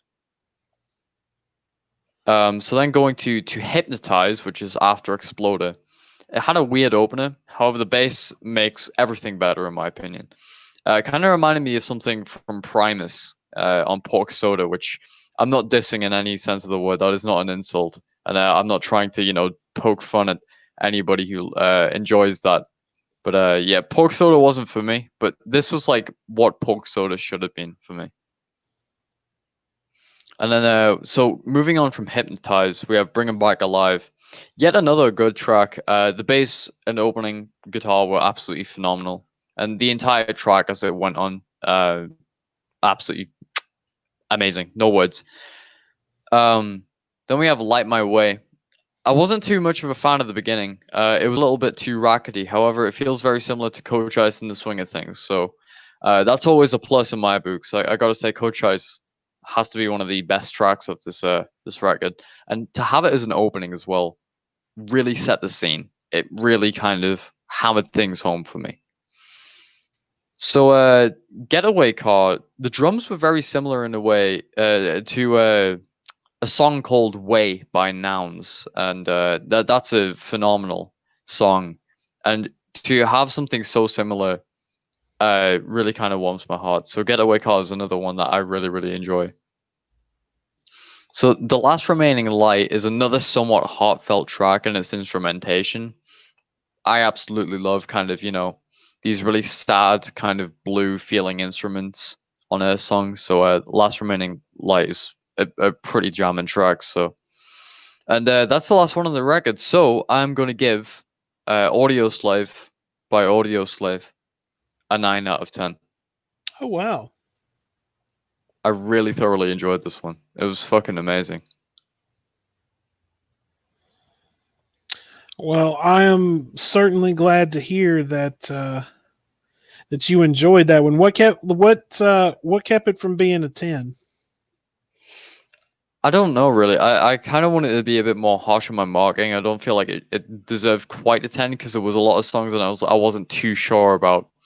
And to make it a 10, in my opinion, I feel like it needs to have more than just a handful of songs that I like and stuff. But also it needs to be kind of perfect, So albums like Bloody Kisses, that deserved a 10 in my opinion, although it had it's things that I didn't like about it, which was only like 3 tracks that were meant to be interludes. Yeah. That like in its instrumentation and its songs, just everything about that album said this is a 10. But on this one, I feel like it could have used a couple more songs a little bit like Coach Ice, but obviously not like direct copies, but something similar in style. There was one track that was quite similar in my opinion, but I think one more, maybe just to end off the album, would have been amazing. So, all right. Well, let's hear. All right. Well, let's hear your first. Let's hear your first live album review. all right. So I don't have any notes for this one. I wanted to kind of give you my raw thoughts and everything.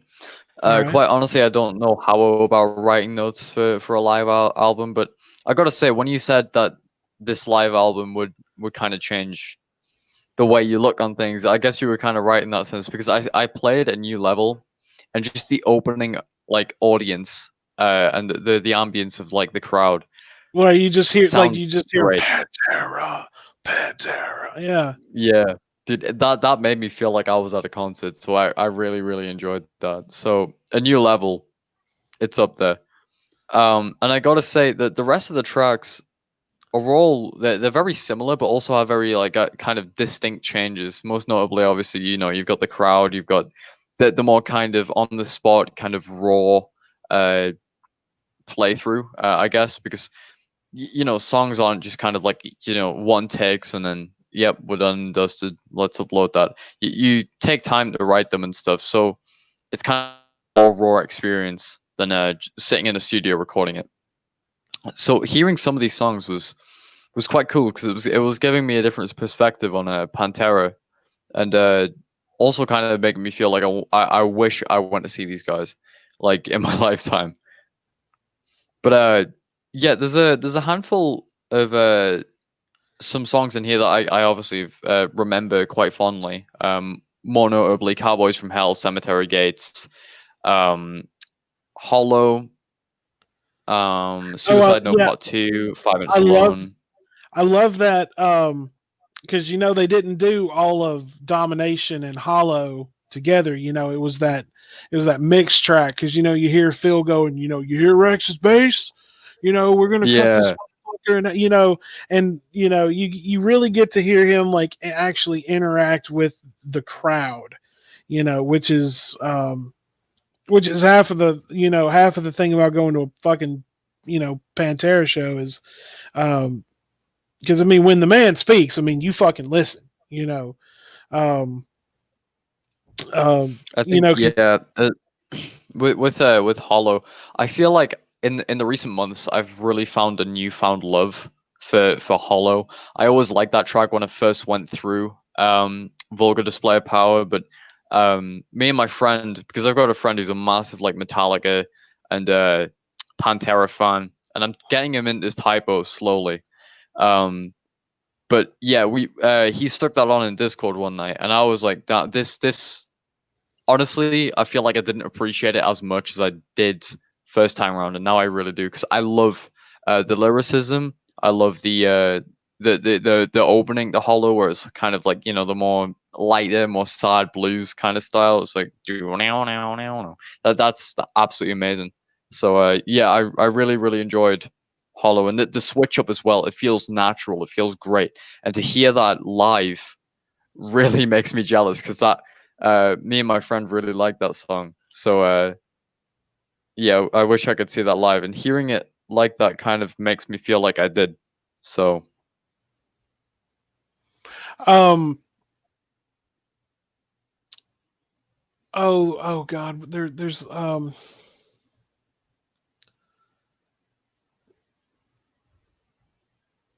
it's toward the end of the last the before they do the encore. Actually, when the encore kicks in, they come out and they start playing "Cowboys from Hell." I love when Phil comes out and he was just like, "Y'all better wake the fuck up and let's go one more time around." And I'm like, "Fuck yeah!" you yeah, know. I remember that Um, bit. That was good. um, because see, when I got to see them live, they played for 2 hours. They played like an hour and a half, and then they came out and they did like a 30-minute encore, and that was, every time I listen to that record, of course, I got to see them when Reinventing the Steel, their last album. That's the tour that I got to see them on. And but of course, and they did like the main ones from that record and everything. But a lot of it was just the old shit, the really grooving shit from Cowboys and VDOP and um, Far Beyond and Trendkill and all that shit. And it was so awesome to like just like because I'm literally like just screaming every word back. It was so but and see, that's one reason why I really love this live record is because it's one of those, like, the audio is great and everything is balanced really well, and it really honestly is one of those live records that really makes you feel like you are actually there. Yeah, I gotta say as well, when you touched on the quality, some albums, some live albums, are usually most of the time, commonly kind of drowned out by the audience, and I feel like that was uh, not present whatsoever. It was more in between tracks, and I quite like that a lot because it gave you a bit of time to appreciate the song and also the atmosphere at the same time. So Did you save this album to your playlist or just certain songs? certain songs, yes. I gotta say, probably one of the most kick-ass songs that I heard on this was probably "Domination" slash "Hollow."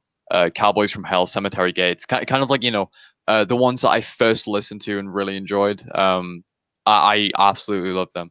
I also quite like the new level, so I'm contemplating that one. Um, I'm Broken, This Love, Cowboys from Hell, all that stuff, really fucking good. And if you do, you want me to give a rating on this? Yes. Well, since it's my first live album, uh, I'm not quite sure. I think it may change in the future, but I feel quite comfortable giving this a 9.5 because there's not one kind of song that I dislike on here. So I love when they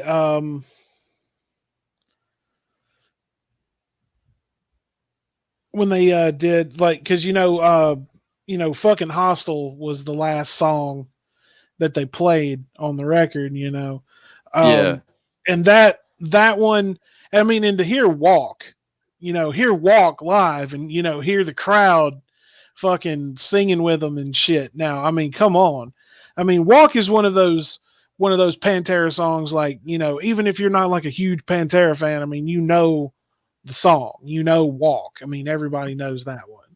Um, but that's just like when you hear the live version of it. I mean, you can't help but just like, if you're just listening to it in like your headphones or something, you can't help but just sit there like, like you're actually there. yeah. Oh, that's a good question from Bonk. Actually, I gotta say either on the same level or above, because that Remo live album that they did with Audio Tree was phenomenal. That was probably one of the first live albums I listened to, and it was really really good. So I gotta say it's up there. Remo Drive and I haven't. Pantera's live albums are the same level in my opinion. You'll need to send me a link to that Remo Drive live record so I can listen to it. Oh, it's so fucking good. I love the live rendition of Strawberryta, which is honestly, Strawberryta is one of the songs that me and Bonk first bonded over. Obviously, it was one of the first Remo Drive songs I ever listened to. But not only that, but Strawberry is just overall one of my favorite Remo Drive songs ever, really. So I'm Now, gonna find that for you right now.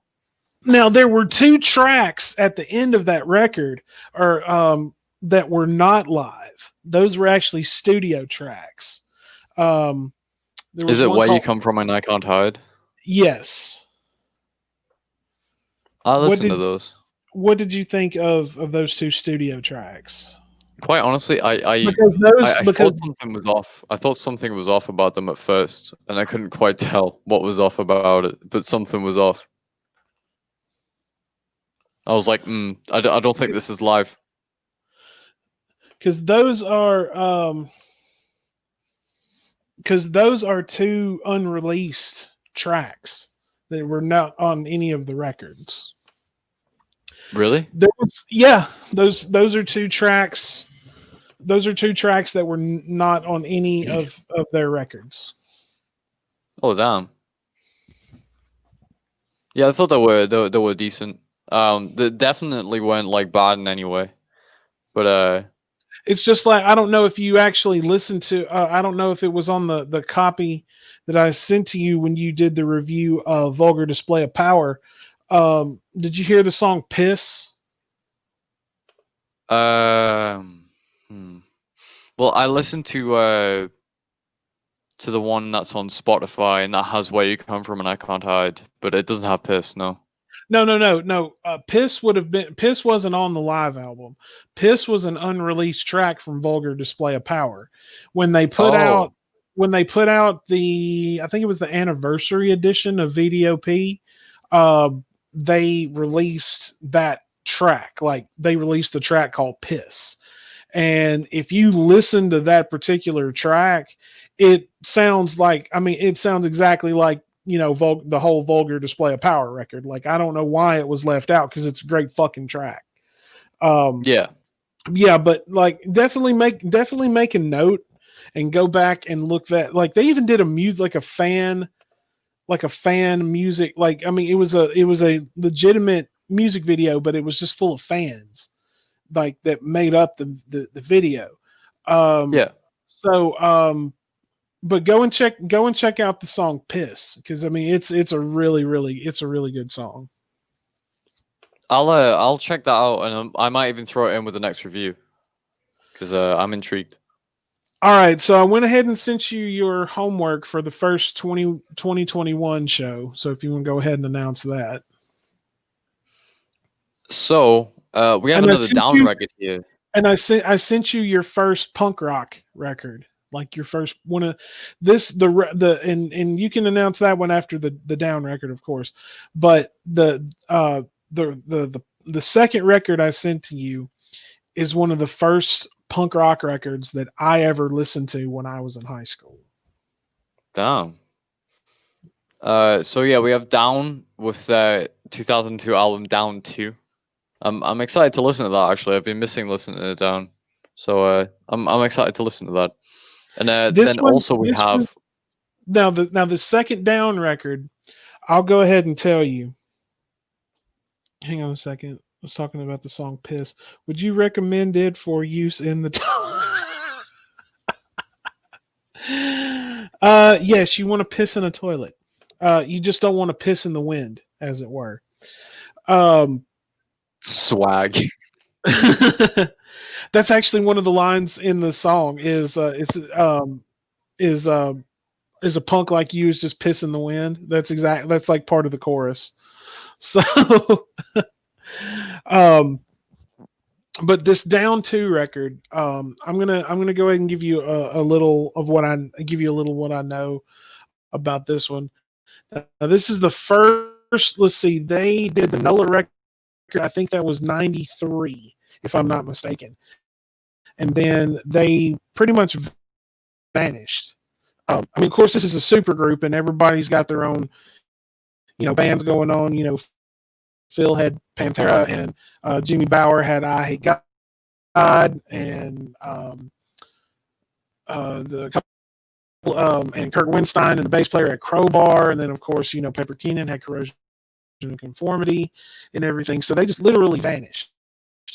And then in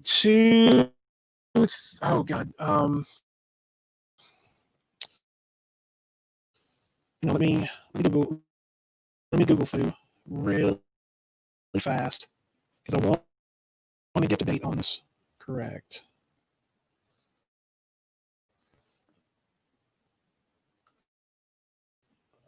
Give me just a second. Let's see. Okay, so Down 2 came out in 2002. Um, and let me double check the date on NOLA so I can make sure that I'm correct on when it came out. Give me just a second here. Oh no, NOLA came out in '95. So, um, so from '95 to 2002, there was no Down. Like they just didn't do anything. And when they put this record together, this record just went. Oh snap! I lost him.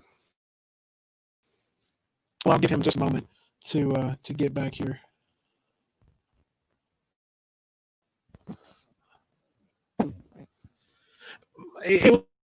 It'll do that from time to time. I'm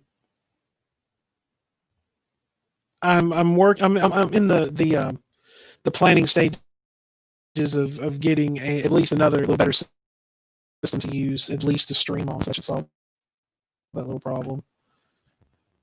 There you are. Hey, I my internet did the thing again as Did the usual. did the stuff with the thing and the stuff. Um, Yeah, proves okay, yourself. so NOLA came out in '95. Down Two didn't come out till 2002. So you had that entire time frame where they didn't exist, like they were just gone. Really? And so yeah, and so because I mean, like I said, this is a super group, so everybody else had other bands that they were in. Yeah. Um, so um, when the time frame that when this record came out, this is when uh, Phil was really really bad on heroin, Mm. and you'll hear that in a lot of the lyrics. Um, you'll hear it in the lyrics. talking about you know, just I mean, just the feeling of it. Like um you'll really get the ambiance of it. Like you'll really be able to pick. I mean, because it's blatantly obvious, so you'll be able to pick up on it.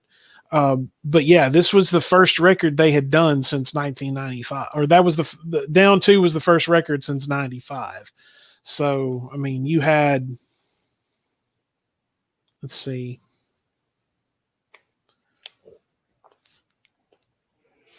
you had about almost 10 years, 10 years. almost. Yeah. Oh well, let's see. Hang on. That actually kind of sounds like a cool It's concept, like a supergroup that releases every decade. Probably wouldn't last very long. well, I mean, they've put out quite a few. They've put out quite a few more records now. Um, they've just been kind of sporadic, but it hasn't been like, almost 10 years before we got a new one. But yeah, it was 7 years between NOLA and Down Two. Damn. So, Heroin so I, aesthetics. God damn it. all right, and you got the next one. Yeah, so the next one is by Rancid. I've never heard of them before, and the album is called "And Out Came the Wolves." This is, like I said, this is one of the first punk rock records that I ever heard when I was in high school. I was mostly just like into metal and shit when I was in high school, and then I started hanging out with like some of the punk rock kids and going to punk shows and everything, and like they were just I would see I would see bands and album covers on their t-shirts and stuff, and I would immediately go and look them up, or I would be like, hey man, that looks pretty cool, is that a pretty good record? And they would just be like, yeah man, you should check it out. And I'm like, okay. So I would go and I went and actually bought And Out Come the Wolves. um and I remember I listened to it the first time and it was just incredible. So yeah, like that's one of the first punk rock records that I ever listened to.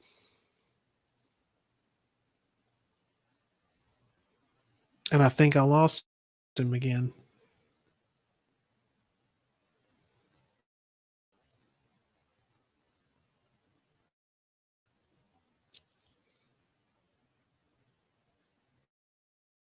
I do believe I lost him again. uh, if he drops out, we'll let him pop back in before we wrap everything up. But while I do have a moment here, I do want to say that uh, guys, since we started, since the show started and everything, which was going on 8 months ago, um, it's been a ride. It's been a ride this year for everyone.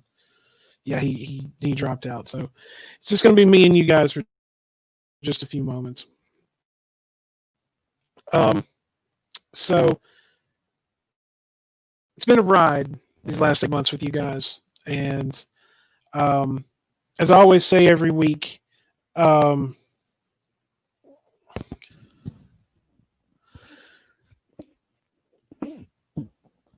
here that should help. I don't know what it is. My headset is new, and it could just be the my little Chromebook that I'm streaming on, but I'm in the midst of working on getting another system to just basically do like the show on and everything like that. So hopefully it should be a little bit better whenever that may be. But I'm certainly I'm certainly working on it.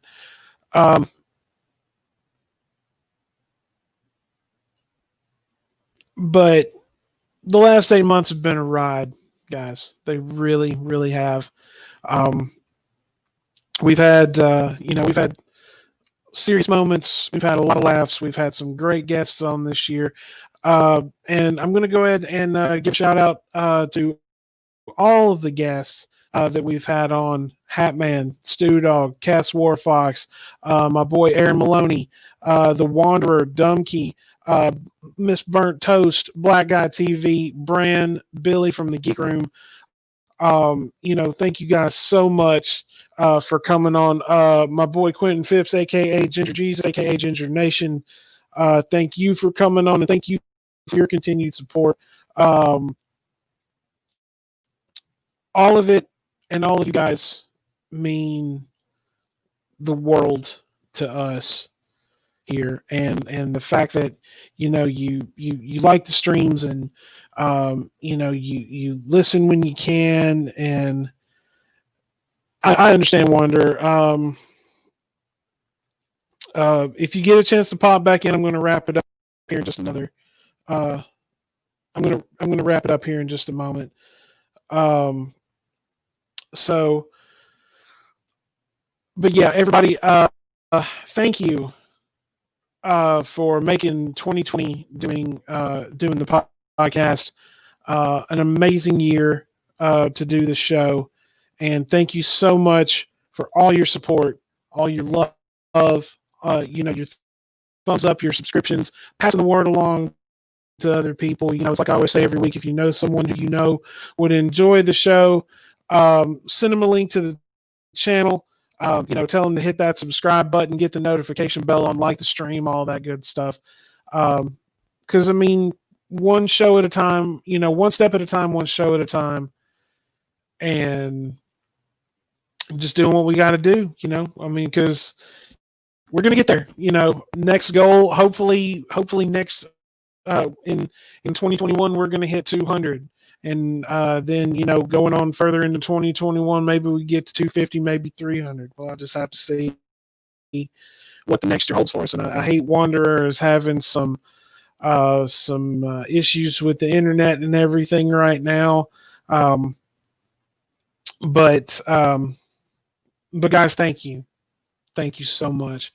One of the things about 2021 that made it better for me was getting to come on here every week and talk to you guys and interact with you guys and the friends on YouTube that I've made this year. Of course, the wonderful guests that we have, the wonderful friends that I've made on YouTube since I have been really digging deeper in it, and then of course started doing my own content. I definitely want to, as always, give a huge amount of huge shout out and a huge amount of love to my mentor, Sir Hatman, and my brother Stew Dog. I definitely want to give them some love as always, because those two gentlemen were the biggest inspiration to me to start doing my own content. And every episode that we do of the Sanctorum is a labor of love, and they're those two gentlemen are definitely a huge part of this. So much love to Sir Hatman and Stew Dog, and all the great friends that I've made since we've been doing the show. Dumpy, Bonk, Sterno, my friend Faith has been in here. Heretic's been in here. Salty, Zabrak, all Cadenza, all of you guys. You guys are awesome. I love seeing you guys in here every week. And I know you're going back and you listen to it and everything, and that means the world to us as well. So, guys, we are. And Lady Vac, I really, really appreciate your support, being here and everything. And all are welcome here. All are welcome here. This is a place that, and I'll say it again, like when I started doing the show, this is a place where we talk about everything that goes on around the YouTube world, and we talk to people, about their their commentaries and their content and their channels and everything like that. But this is a place for fun. This is a place to talk about things, laugh about things, but this is also a way to escape it. Just to come and have fun and be amongst other people that just want to be goofy and just have a good time. So, guys, we are going to go ahead and we're going to wrap up the last episode of the Sanctum Sanctorum for 2020. But I want you guys to remember always that for myself, Wanderer, Dr. Cyrus Oblivion, we love each and every single one of you. You're amazing, and thank you so much once again for the love and support. We will see you again in 2021. Right now, as far as the next show goes, I'm planning on the 9th of January, which I've spoken to Dries from Black Guy TV. I'm gonna get everything worked out with him again, um, to try to get him to come back on.